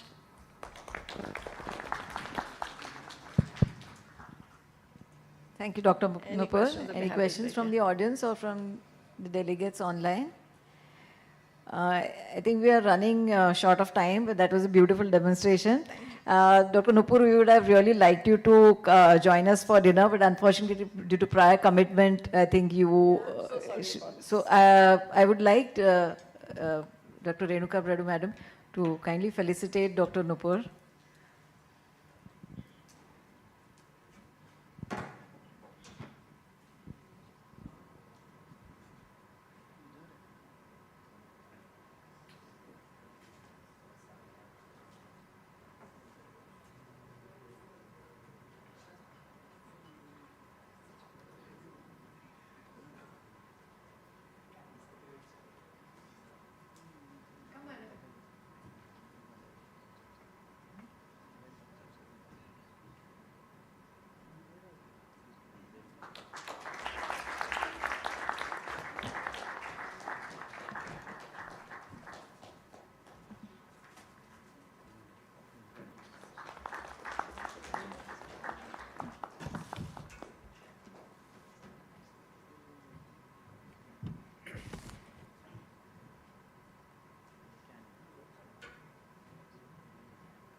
So we begin the next part of this event is that we'll have the Airway session, which is going to be moderated by Dr. Renuka Prado. I call upon Renuka Madam to invite the speakers for the panel discussion on Airway.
Hello, can you hear me at the back? Yes? So the reason I'm sitting here is because I believe the photography comes better. So, and I believe even online streaming helps. And not because, as Nikhil put it, because it's a long time of standing. I said surgeons don't think that way. So, anyway. So the panel is on basically understanding stridor. And by understanding stridor, I mean the finer nuances, as well as how to manage a compromised airway. And we have a very illustrious panel with us. Let me invite Dr. Ezi. Dr. Ezi is the head of the ENT department at Saifi Hospital and a senior consultant at SRCC Children's Hospital. He has a special interest both in airway surgery as well as in otology, and he has been instrumental in starting the airway services, basically the airway clinics, both at Saifi Hospital and at SRCC Children's Hospital. Welcome, Dr. Ezi. We have also Dr. Gautam Kulamarwa. Dr. Gautam, please do come.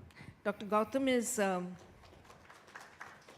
an alumnus of KEM Hospital, so a Mumbai boy to begin with, and has had a very illustrious career, especially has done a lot of globe trotting, as I can see in his quest for knowledge. He's been to Gruppo Otologica, Marseille, AKH at Vienna, Singapore, and Dubai. So I hope you'll get global experience to this panel. And he's currently at the heading the advanced ENT care at my 3 specialty clinics in Mangalore. Welcome, Dr. Gautam. Has Dr. Balgopal Kuruk come? Yes. Dr. Balgopal Kuruk is consultant ENT surgeon at the Department of Pediatric Otolaryngology at Bai Jerbai Wadia Hospital for Children. He's also at Surya's Children and MRR Children's Hospital, Godrej Memorial Hospital, and he is an honorary consultant at the KJ Sumaya Medical College. And of course, his interests are neonatal and pediatric airway surgeries. Welcome, Dr. Balagopal. And we then have Dr. Vivekanandan. Dr. Vivekanandan is consultant ENT surgeon for Smile Train India at Rela Multispecialty Hospital in Chennai, the Mehta Hospital at Chennai, Children's Trust Hospital, and the BK ENT Care at Chennai. and has immense experience in airway surgery. Welcome, Dr. Vivekanandan. We have from the home team, we have Dr. Kshitij Shah, Professor of ENT at the Department of ENT at Lokmanya Tilak Municipal Medical College and Sion Hospital. Dr. Kshitij and I have been colleagues for over almost 2 decades, And we have Dr. Shivali Patekar Pawar. She is the assistant professor at Lokmanya Tilak Municipal Medical College. And she will represent the younger brigade. So let's get started. What has happened to, it was on, what happened?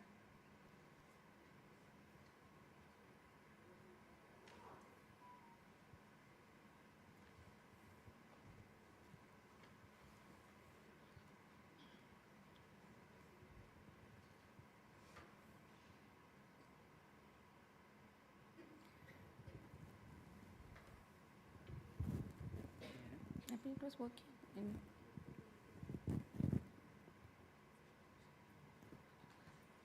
It was on actually just now.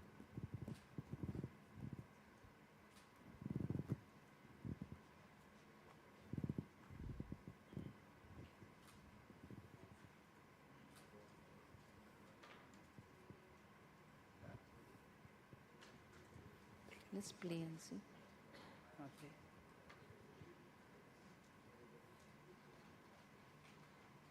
Change the slide.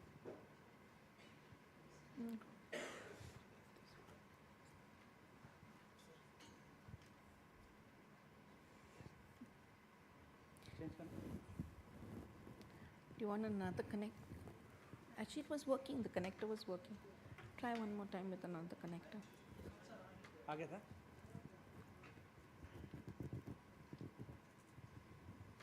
Well, I just hope this doesn't happen mid-session.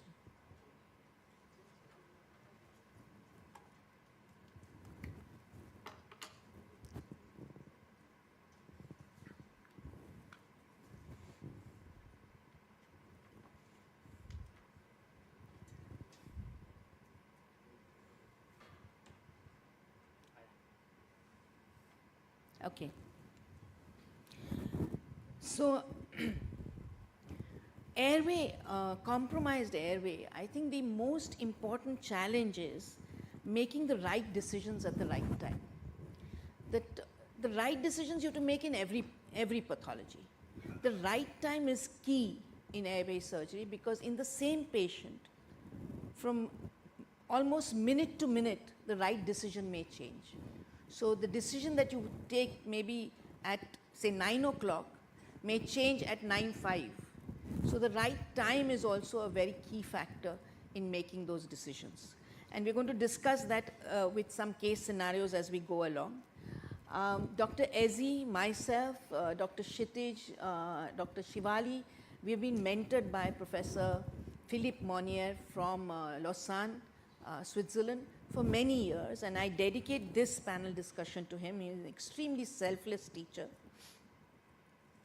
So let's start with a little bit about, let's say that the patient walks into, let's say, an outpatient department, and you can hear some noisy breathing. I'm putting noisy breathing because I want to encompass a whole lot of conditions under that noisy breathing.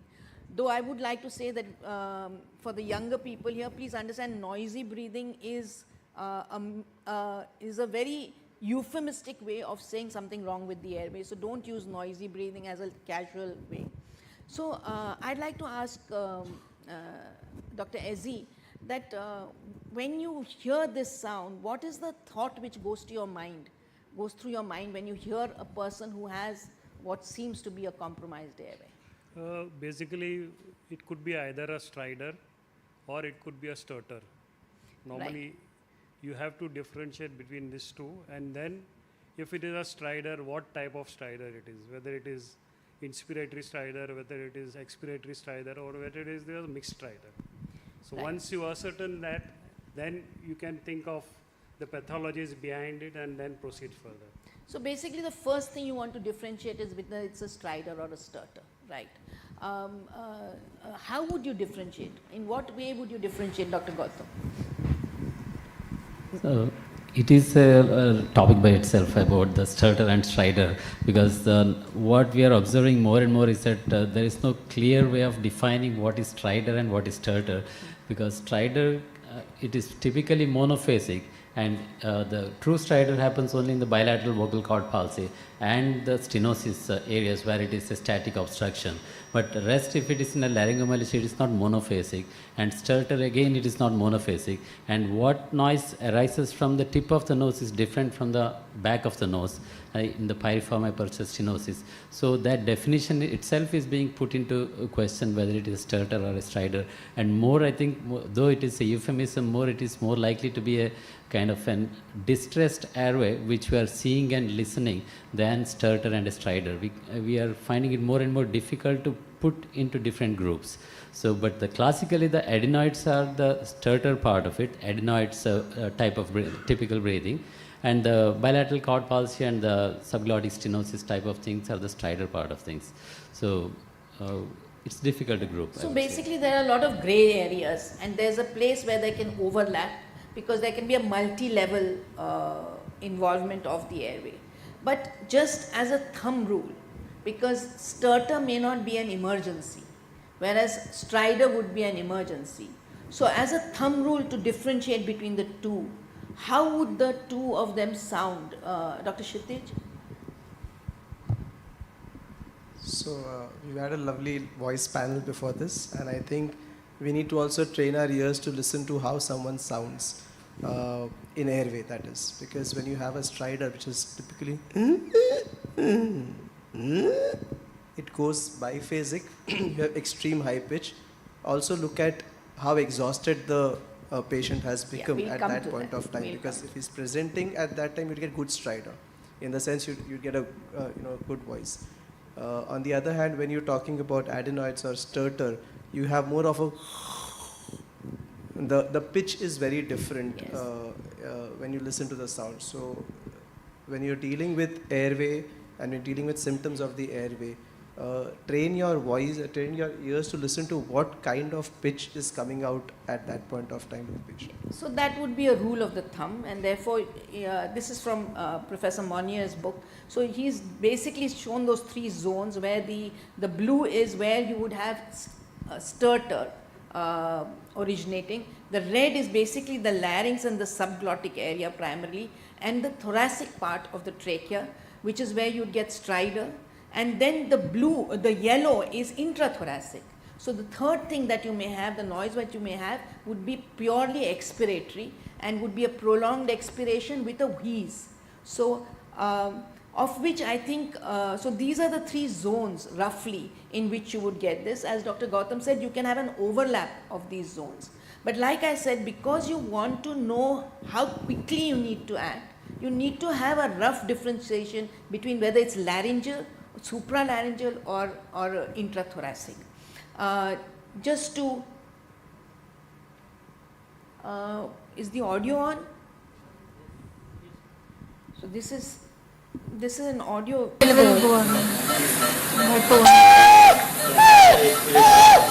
चलो शिवम चलो लंबा सांस लो.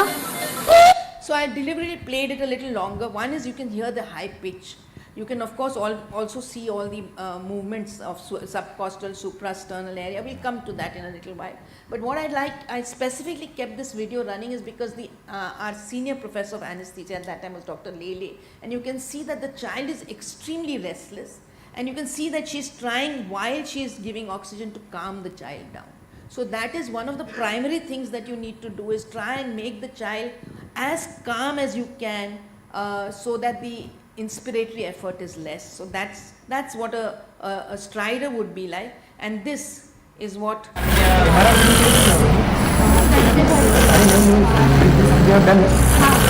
a stutter would be like, because it would be lower pitched and both are inspiratory, but you can see that the pitch completely differs, and of course the pathology, the level of the pathology will differ. But like I said, if he's coming into your OPD for the first time, the sound that you hear is what should tell you approximately what level you're looking at when you're seeing this kind of noise in the airway. Okay, then the next thing that you would think of, I assume, when the patient is the first thing that you would do is think, how bad is it? How severe is it, and how critical it is? So, would Dr. Balgopal like to say, would you like to give some idea of how you differentiate about how bad or how severe or how critical the situation is? I work in a pediatric setup, madam. So a little closer the mic, please. I work in a pediatric setup, so we grade them into 3 different grades. If the child is playful, the stridor is audible, but the child is stable. Eating well, it is grade 1. If the child is feeding poorly, agitated, then it is grade 2. If the child is almost giving up, there's an impending airway intervention required, that is grade 3. So that way I would grade it into 3 grades. Right, I think that's the perfect way of grading it. One thing to is that, so basically it's very simple to remember that grade 1 is interested. So the child or the patient is interested in the surroundings. So though there is a stridor, though there is an airway compromise, the child is looking around, he responds to questions, like he said, Dr. Balgopal, that he can eat even in spite of the stridor. So that is grade 1. Grade 2 is restless, like the one we saw, the stridor that we saw in the video, where the patient is absolutely not, is spending all his time focusing on his breathing. He does not respond to questions, he does not respond to the environment around him, and the stridor would be very loud, would be stage of exhaustion. And this is actually the time when you will have a patient who will actually decrease the respiratory effort, and therefore the stridor may actually decrease, but the child is listless, maybe cold, clammy extremities, sweating, profuse sweating, and actually the inspiratory effort, whether it's subcostal or intercostal or suprasternal, will be decreased. So this is how one could remember it very easily. Now, obviously in any condition, history is very important. But what differs in airway is that how much history should you take at a particular given time, given the amount of time that you have in hand. So, Dr. Vivekanand, then could you tell me how do you decide that in this patient I can take a history for 5 minutes, or in a patient I can take a history for a much longer time? So how do you decide that?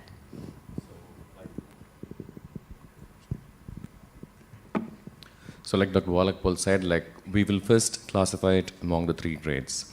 And depending upon how the child or the patient is coming into the OPD clinics, we will try to see how they are breathing. So if the breathing is very deep and shallow, and I will not wait for much longer, I will immediately shift him to the ICU or to the emergency room to do my laryngoscopy, a flexible scopy. And if the patient has breathing difficulty, not exactly a stridor, I might take more time, maybe even more than 5 minutes, to ask what has happened, how it has happened, how it has progressed, and what are the additive factors. I also want to rule out the causes from the lungs which can mimic a stridor in these cases, so that an auscultation will also help me to rule out a classical stridor from other extrinsic factors.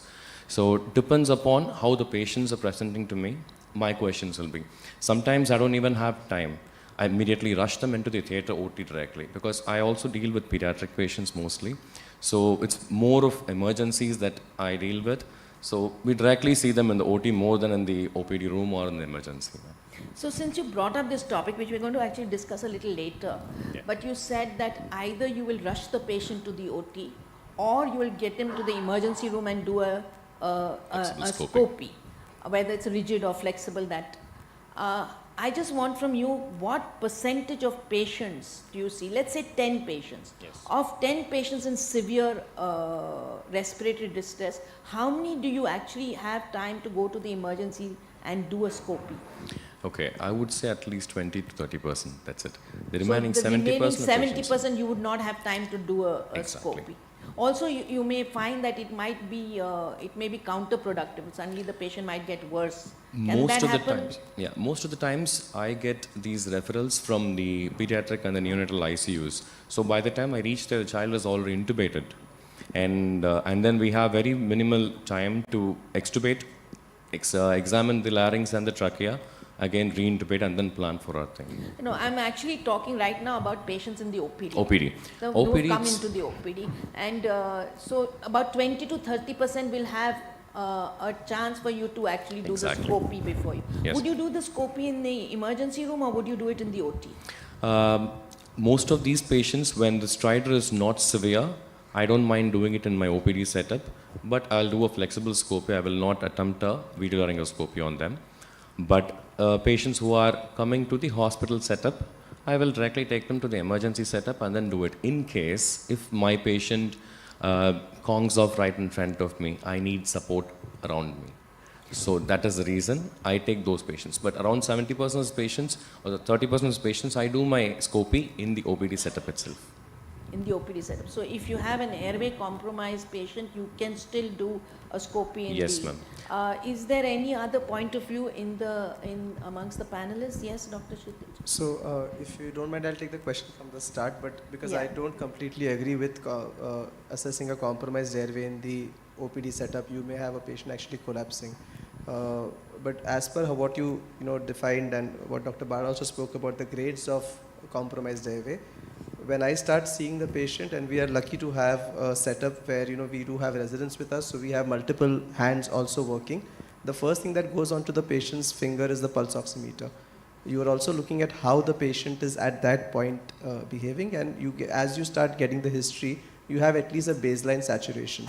Now, sometimes if patients have climbed a couple of floors, then you find an exaggerated stridor or exaggerated symptom at that point of time, you want to let the patient calm down.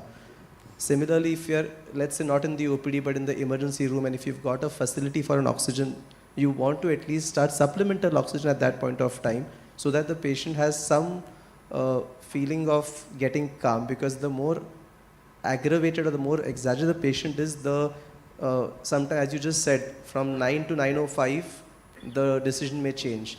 Because in those 5 minutes, you may decide to do something else. That's about how much history and how much time to spend. As far as evaluating the airway, and that this is what we've learned from Professor Monier, that it is the best chance to evaluate a virgin airway. So you do your utmost best in a OT setup, even if an imminent tracheostomy is required, keep everything ready, and if required, intubate the patient yourself. But before you pass an endotracheal tube, pass in a 0-degree scope so you get the best of the findings. Yes. So I would want to do it in an OR setup completely. Yeah, so you'd like to create an oxygen-rich environment around the patient. That's the first thing you'd want to do, and that you can do in an OT much better. And of course, if there's any contingency arising, you have the anesthetist, the suction, the light, everything. And second thing would be, occasionally we have actually taken, when the very restless child, we've actually taken the mother into the OT as well, with sometimes you don't have time for scrubs, you'll just wear a gown and go, but sometimes just to tide over till you can actually manage the child, we keep the mother so the child doesn't cry. So that we have done at times. So now these points that I'm bringing up are what are the immediate history that you're taking. So Dr. Shivali, would you be interested in knowing how that started and how it has progressed? I think this is the minimum history you need to take. So why is it, how can things change depending on how it has started or how it has progressed? So ma'am, if it is a... If you want, you can give examples. So if it's a foreign body and if it has, it will be a sudden onset breathlessness or coughing bouts suddenly. So in that way, we'll have to immediately take him for a bronchoscopic removal of the foreign body. If it's a stenosis patient, he may have a history of intubation 1 month back ago, and following which he had stridor, which has progressively increased till date. So in these cases, we may plan for a bronchoscopy in few days.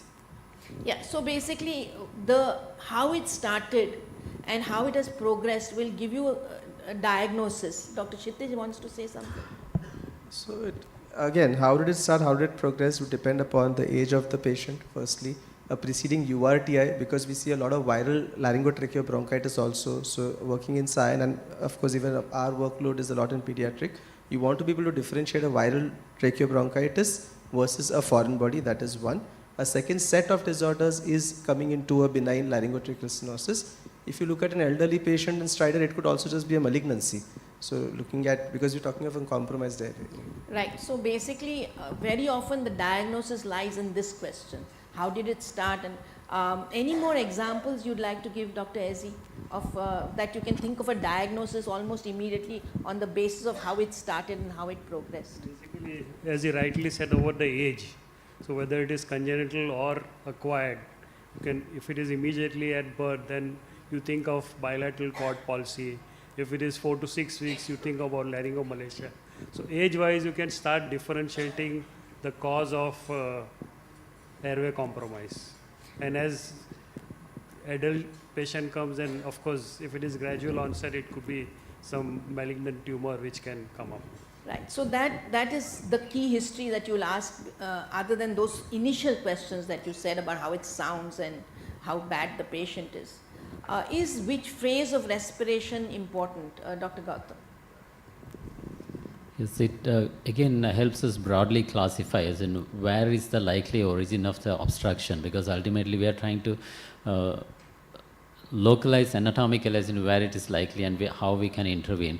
So if it is an inspiratory stridor, it is more likely to be extrathoracic, and if it is expiratory stridor, more likely to be intrathoracic. Of course, there are exceptions to all these rules, but even then, as in it can give us a broad classification. Yes, it does. What about a change. biphasic stridor, which is there both inspiratory and expiratory? Yeah, that is more commonly seen in the static ones, which is the stenosis parts, because if it's a subglottic stenosis or a tracheal stenosis, usually there will be a history of intubation or something else which is actually contributing to that. Right.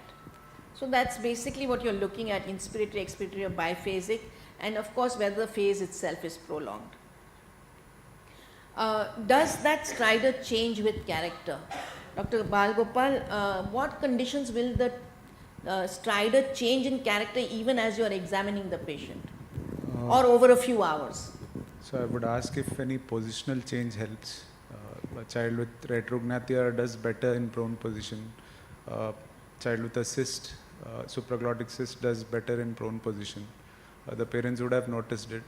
Or if any particular lateral position helps, if it's a unilateral vocal fold palsy or a so lying on the side of the vocal cord, paralyzed vocal cord will improve. Yes. Will improve. Or if it is related to sleep, if the child is breathing well when less agitated, and if it's exacerbated when the child is agitated, then it could be something close to the vocal folds which is causing it. If it is while sleeping, then I would think more in terms of stertor and upper airway obstruction. Okay. Okay, so we first of all, there is a QR code on your table, which I should have mentioned right in the beginning. You please scan it, and so just scan the QR code, and we'll take the, I have some questions interspersed between the panel discussion. So if you will all scan the code, I'm telling those people online also, how do they scan, or they don't need to scan it, is it? Okay, they get a prompt on the screen, so please, check what the prompt is saying. So all of you, please, I'm giving you a few 30 seconds to scan the QR code. And the question is, stridor can change in character in all except a foreign body airway, laryngomalacia, tracheal stenosis, and vocal cord polyp.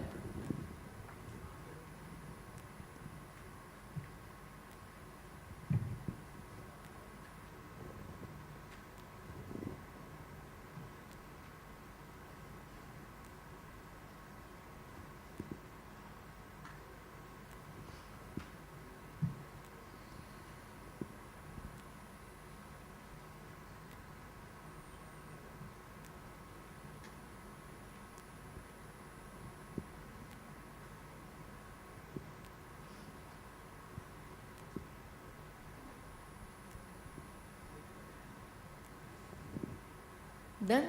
Okay, so basically, yes, any fixed fibrotic airway will not have any change in character, but others, all of them can have. Let's go on to the next thing. We've already discussed this, so I won't go there. We've already discussed aggravating and relieving factors, mainly activity, sleep and position. So a fixed stenosis in the airway will get worse with activity.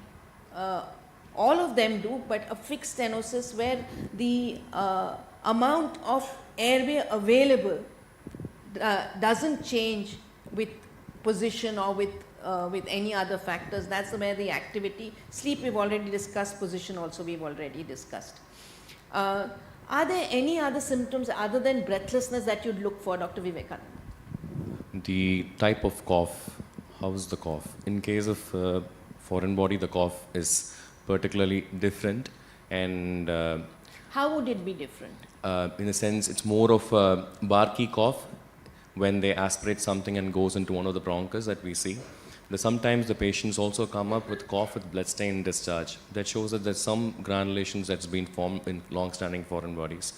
And we'll also check for excessive sweating in patients with excessive stridor, patient coming with more breathlessness. So these are the symptoms that I would like to look for.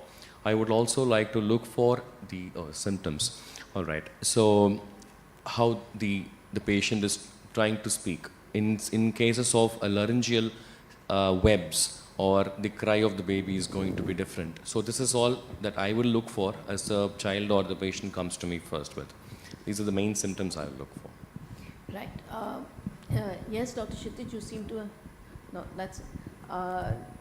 About symptoms, there's one very pathognomonic, that a stridor with an absolutely normal voice, we shouldn't miss out bilateral vocal cord palsy. Right, right, okay. So, Dr. Shivali, you seem to want to say something about... So the hot potato voice that you get in supralaryngeal malignancies. Okay. Anything else? And this gurgling sound along with stridor, if there is any fistula or a cleft where it will have... So if there's a rattle of the saliva in that case. Oh, yes? And a few other things, especially in this congenital group of patients, there will be so many other things also we need to look into. One is, are there any cyanotic spells? What happens when they cry? What happens when they sleep? And how is the feeding, especially the breastfeeding? Are they unlatching from the breast every now and then, or are they able to complete the breastfeed at one go? All these things will give us some idea. And also we can ask the mother how are some fingertips of the child while the child is breastfeeding. These are the things mother will be usually able to observe and give us a feedback. And the growth history also is equally important, as in is the child has been maintaining the growth chart. Many times the decisions are based more on the growth than on the respiratory distress itself in these congenital long-standing ones. Right, very, very, very well put. One condition where you can get profuse sweating while breastfeeding is cardiac conditions. When the patients have cardiac anomalies, that is one thing that they notice, that there's a lot of sweating and distress while breastfeeding. I was hoping that one of you would mention aspiration. So whether the patient is also aspirating at the time of the thing, which, for example, if it's a vocal cord palsy or if there's a malignancy, then in that case you could have. So basically you're looking at cry, voice and aspiration basically primarily. Okay, now let's take a scenario. Okay, I'm going to take the same scenario at different times. Okay, so the history is the same, the age of the patient is the same, but I'm going to take it at different times. Okay, so it's a 5-year-old male child. He presented with a history of sudden bouts of coughing while eating peanuts 2 hours ago. So the mother comes and says 2 hours ago this happened, and the findings are that the child is acutely breathless. There's an audible inspiratory stridor. There has been a transient aphonia. The child is restless. There's some cyanosis. And on auscultation, air entry bilaterally is decreased. So I'd like to ask Dr. Ezzi that what exactly do you think is the cause for all this? First thing which will come into our mind would be a foreign body into the trachea. So where it you is feel that it would be obstructing. in the trachea. Yeah. Yeah. Why do you say it's in the trachea? Because air entry is decreased on both the sides. Plus, of course, cough and other symptoms would be same. So what kind of cough would you get with a tracheal foreign body? It will be more of an irritating cough. The child starts Incessant you know, cough. Yeah. Incessant cough. Because of the Foreign body going up and down into the and air basically passage. stimulation of the carina would cause that. Would you be able to, you obviously when you auscultate on the trachea, you'll hear the very loud stridor. Would you able to hear anything else also occasionally with a tracheal foreign body? You might, if there is any space around the foreign body, you may get those whistling sounds sometimes. Okay. Anyone else would like to mention? This is a central foreign body. So as mentioned, the central foreign body will present with a transient aphonia. When it goes up and exactly blocks the level of the glottis, it's going to cause severe aphonia. And then as and when the child moves, they go in for cyanotic spells. So this is acute symptom. Acute. Anyone on auscultation on the trachea would... So you sometimes can get a thud in the trachea. So you can get a tracheal thud. You can also get a tracheal flutter. Yeah, flutter of could be the there. foreign body vibrating in that stream. Yeah. The way, ma'am, you put this scenario sounds a little red flag, because if you have cyanosis and aphonia, this could be more glottosubglottic and lodged there. So. Right. It's been deliberately put like that because I want the panelists to tell me that if this patient came to you in the OPD or in the casualty, what would be your plan of management? Yes, Dr. Vivekanand. Rush him to the OT at the earliest. So this is not a patient whom you will scope. Yeah, of course. And this is not a patient whom you will take to an emergency procedure room. You will rush to the OT. Directly shift him to the OT and inform my anesthetist. And at the earliest, if possible, I would try to do a tracheostomy and take out the foreign body more than putting in a bronchoscopy, because I won't have time for that. Right. So I agree with you completely that this is a time. This is a time when you have very little time, and in that very little time, there's no time for other than the history that we saw, very basic history. It's a time for action, and that. What would happen? Suppose you were to do a tracheostomy, and later feel that you could have managed it without a tracheostomy. What would your point of view be as a hindsight? See, my first point of view is to save the child. So while performing a tracheostomy, I'm actually giving an airway. At the same time, that's a way for me to remove the foreign body from the trachea, rather than putting in a bronchoscope. And while putting the bronchoscope, if I find, like Shatisha said, if the foreign body is stuck between the glottic and the subglottis, I'm in soup. And if I'm not able to grasp it, we are going to lose the child and saturation is going to drop. The second thing, what I might do in case if I'm not planning for a tracheostomy is, I will do a bronch, push the foreign body into one of the bronchus, and then later remove through bronchoscope. Right, okay. So the point I'm trying to make here is that if you are faced with a situation where you think tracheostomy is required, even on hindsight, if you feel that I could have done a bronchoscopy, I could have pushed the front, but at that time the decision you've taken is probably correct. Hindsight is always 60-60 or 6/6 vision. And so I think if you make a decision for tracheostomy, it's never wrong. At the most, you'll have to wait a couple of days and then just close the tracheostomy. But at least you have not lost time in thinking about it and making a decision. Am I right about that? Yes? Yes. I completely agree with both of you all, but I agree more to his second point, because even a trachea in the best of hands would take 3 to 5 minutes, whereas pushing in a bronchoscope or a tube just to dislodge the foreign body, because all of us would agree that the first thing is secure the airway. Secure the airway in the best and the fastest way possible. And if it is glottic, I'm not saying grasp the foreign body, that is very dangerous, but just push it down so you get some few minutes of breathing space. But that would be if the anesthetist is available right Absolutely. now. Absolutely. So it may take the anesthetist 10-15 minutes to come. So in that time, you don't have an option. That you would That's why the tracheostomy is... tracheostomy. Just out of interest for the residents sitting there, one of the first tracheostomies documented or said to be documented is Alexander the Great doing a tracheostomy on a battlefield with the tip of his sword. Okay, that's what, if you look it up, you'll find. Okay, this is the X-ray. I didn't put it up. It's bilateral obstructive emphysema that the patient had. Okay. Now we come to a 5-year-old child. Same thing, history of bronchitis, but the patient has come saying that this happened last night. Okay, so the mother says that this bouts of coughing took place last night, and it was too late at night, so I brought him in the morning. And the child presents with breathlessness, no stridor, response to questions. On auscultation, air entry is decreased on the right side, and this is the X-ray chest.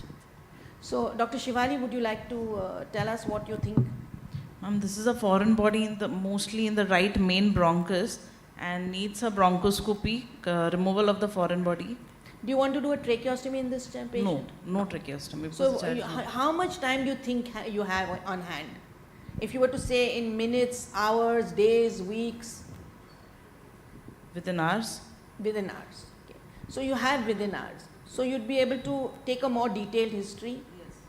And you would have enough time to take the patient to the OT, wait for the anesthetist? Wait for the anesthetist. Would you wait for fasting to be complete? You wouldn't wait. You said you have hours.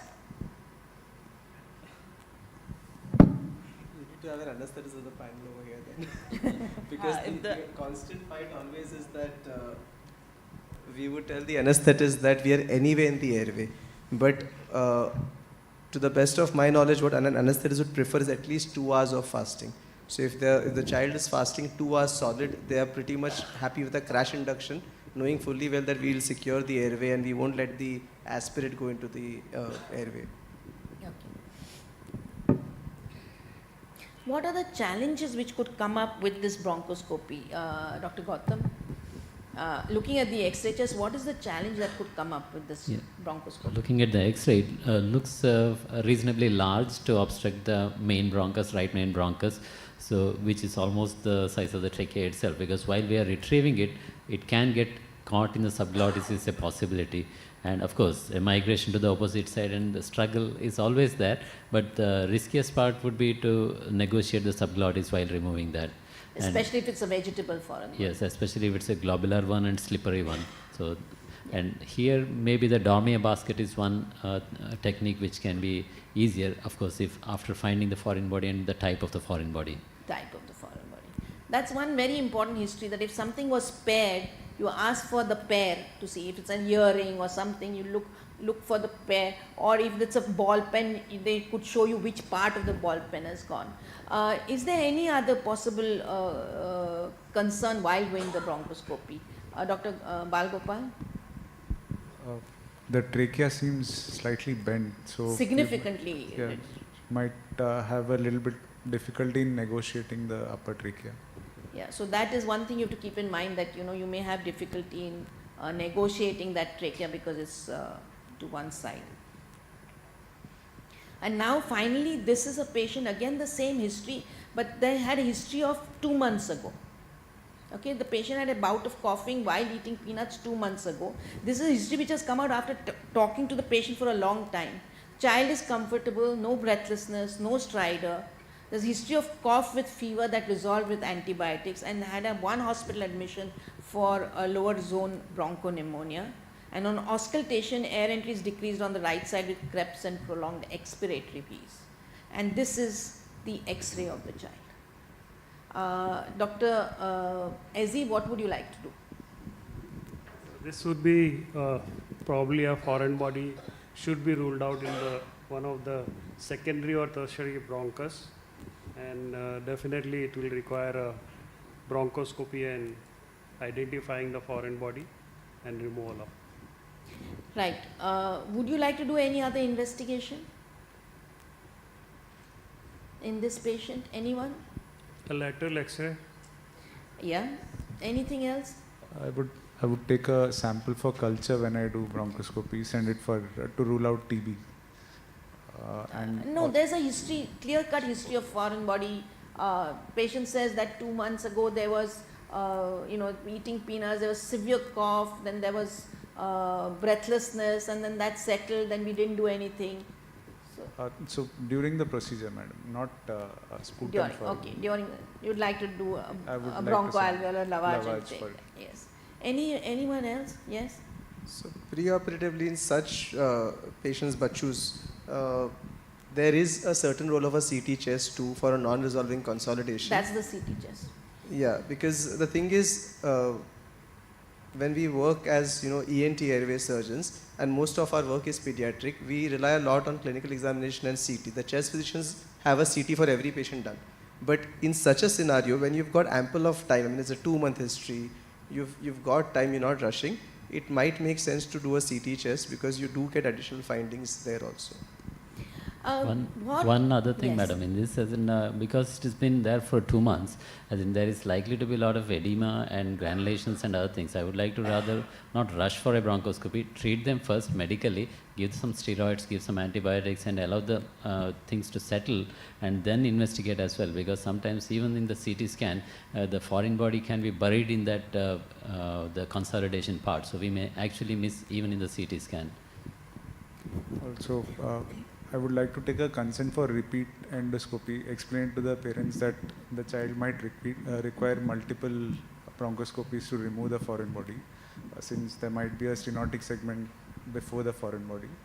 And Yeah, so that's exactly what I was going to ask. What would be the challenges in this kind of case? This is probably a foreign body in the secondary or even in the tertiary bronchus. How would you access it? Dr. Shivali, if you want. Fiber optic. Okay, that's one thing. Dr. Vivekanandan? I would first, with the help of my pulmonologist, I will do a fiber optic bronchoscopy, take biopsy from around the area, find out what it is, and likewise the history is foreign body. Then if possible, I will try to remove the foreign body in the first attempt. I will not wait for some time. But will you be able to get it out with a flexible bronchoscope? If the flexible, if I'm able to remove in piecemeal manner, yes, I would do. Let's say the child is a 2-year-old child.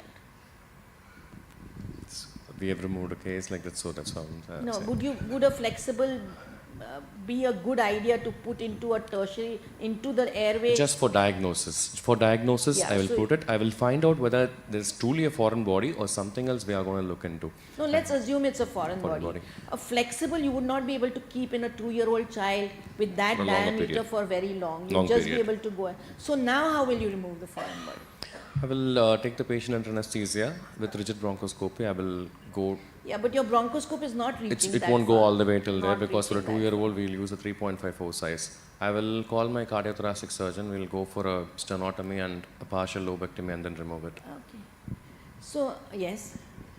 Madam, with a optical forceps and a thin telescope, you can actually go beyond your ventilating bronchoscope. So, yes, you can use a telescope, but the optical forceps usually is little large, isn't it? It's a little large because then it's got a channel for the telescope as well as the jaw. We have managed to remove from the tertiary bronchus as well, ma'am. In an infected patient doing a thoracotomy, there is very high chance of the site getting infected and going for a bronchopleural fistula, which is fatal. So we have done one case like this where it was in the tertiary bronchus and we actually used urological instruments. Because so their flexible is very, which goes into ureter is very, but we use actually their Domia basket, and we had, in fact, we used their rigid telescope because it is longer and it is thinner. And I had them at home because my husband's a urologist. But basically, the point of the matter is that we've used urological instruments, which is actually worthwhile trying because. Landing up with a thoracotomy, I would do multiple attempts at trying to remove that before I finally decided that okay, it really can't be done. So that also, I would like to add one thing. Depends on to whom the child is referred. The pulmonologists don't give up so easily. They attempt always and then they call to us. Yeah, because then there's bleeding in this kind of patient, and then they decide that. So yes, I'm assuming that the patient came, the pulmonologist realized that he needs you and decided, okay, we're running short on time. I actually use this foreign body example not so much as a foreign body, but just to talk about how temporally your management of the patient would change from minutes to days to hours to months kind of thing. And because we are running short on time, I just want to make a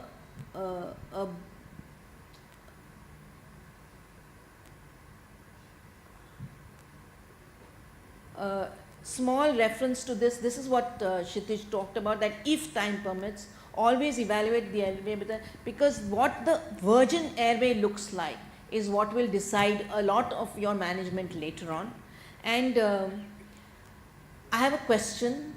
Flexible laryngoscopy, please scan your QR codes if you haven't scanned them already.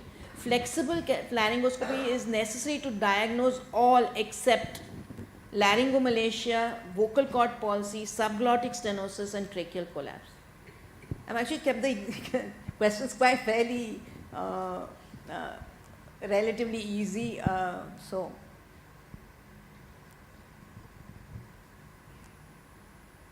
But obviously a lot of controversies there. I didn't expect to see so many controversies. Yeah, is necessary to diagnose all except.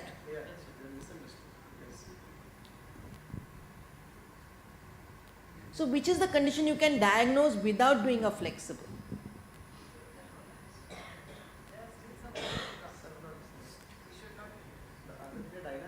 Oh wait, now let it get over first.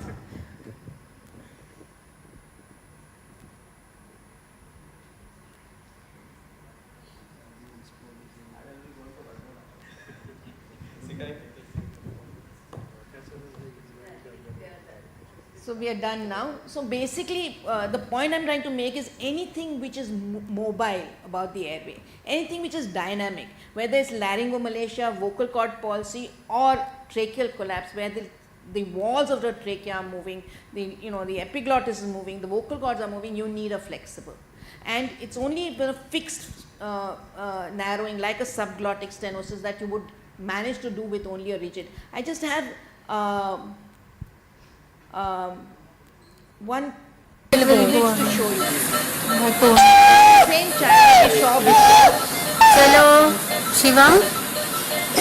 So you see how severe that stridor is, okay, and how restless the child is. And this is his rigid endoscopy. So this is the rigid endoscopy of this child. And we went ahead and did that and we couldn't find anything wrong. Absolutely good, perfect airway. There's nothing wrong with it to explain that kind of stridor. And then we did a flexible. And we palpate, the interarytenoid area. We use a vocal cord spreader to look for posterior glottic stenosis. And this is what the patient had. So actually this is a bilateral vocal cord palsy with inspiratory stridor, severe inspiratory. So you can miss a complete diagnosis if you've not done a flexible. So this is the point I want to make. And I think we will, there's a lot of slides, but we'll stop here. The point I want to conclude with is that when you have a child or an adult with airway compromise, judge the time, because your diagnosis and your management will change according to the time temporally. Always try and scope the patient if possible, if there's time and if there's safety, before you cannulate the airway either with endotracheal tube or with a tracheostomy. And don't forget that there's a dynamic airway obstruction which you may need to think.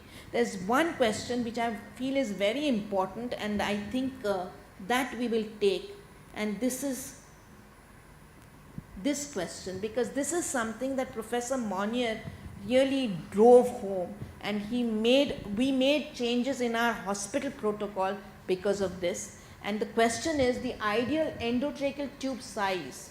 If you are intubating a patient for whatever reason, the ideal endotracheal tube size for a 50 kg female would be 6.5, 7, 7.5 or 8. No, let it come up.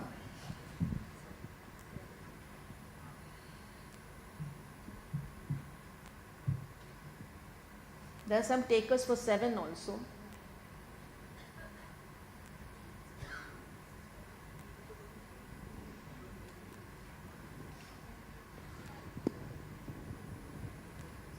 Okay, that's over. So basically there is someone for 7. What I'd like to, the message I want to get across is this, that your intensivist or your pediatrician or your anesthetist will say, let's put the biggest size, in an emergency situation also, let's put the biggest size endotracheal tube possible to secure the airway. Their paranoia is about securing the airway and they don't want a smaller size tube. And that is actually what has led to a vast number of patients coming out of the ICU with tracheal stenosis. We didn't see so much of tracheal stenosis before because patients didn't come out of the ICU. They didn't survive the ICU, but now that, what we realized is that for female, so you have to resist that. You need to educate them, and that the ideal endotracheal tube size for a 50 kg female would be either 6 or 6.5, and for an adult male of average build would be 7. That is how much it would be. Those days when we used 8 and 8.5 endotracheal tubes is gone. For shortage of time, and we want to take a few questions, I'd like to thank the panelists, but not before we finish taking a few questions.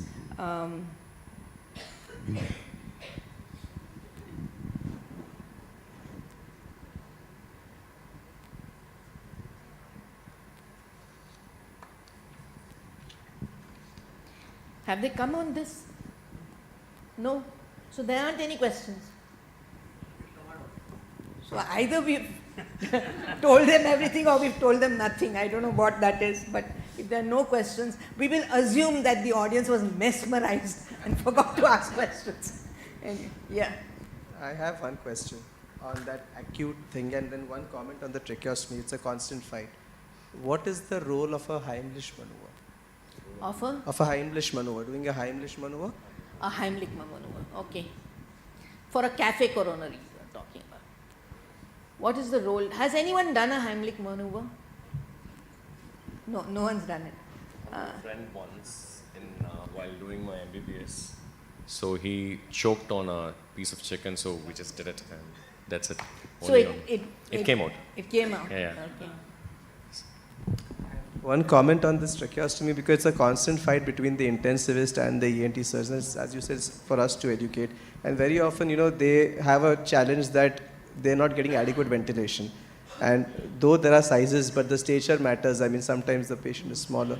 I think the ideal endotracheal tube should be something which allows a leak all the while, because then you've got a cuff to inflate. And with that, that's how our anesthetist and our intensivist changed slowly. Because when they had some leak around the tube, then they could inflate the cuff, then they were happy.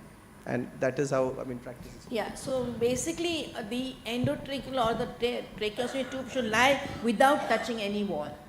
It should be in the airway, not sticking to the airway at any point of time. That's what one would think about. And any questions from the audience here? No questions. Okay. Fine. I think everyone's hungry. So we'll call it a day. Thank you so much, everyone. It's been a pleasure having you here. Thank you, ma'am.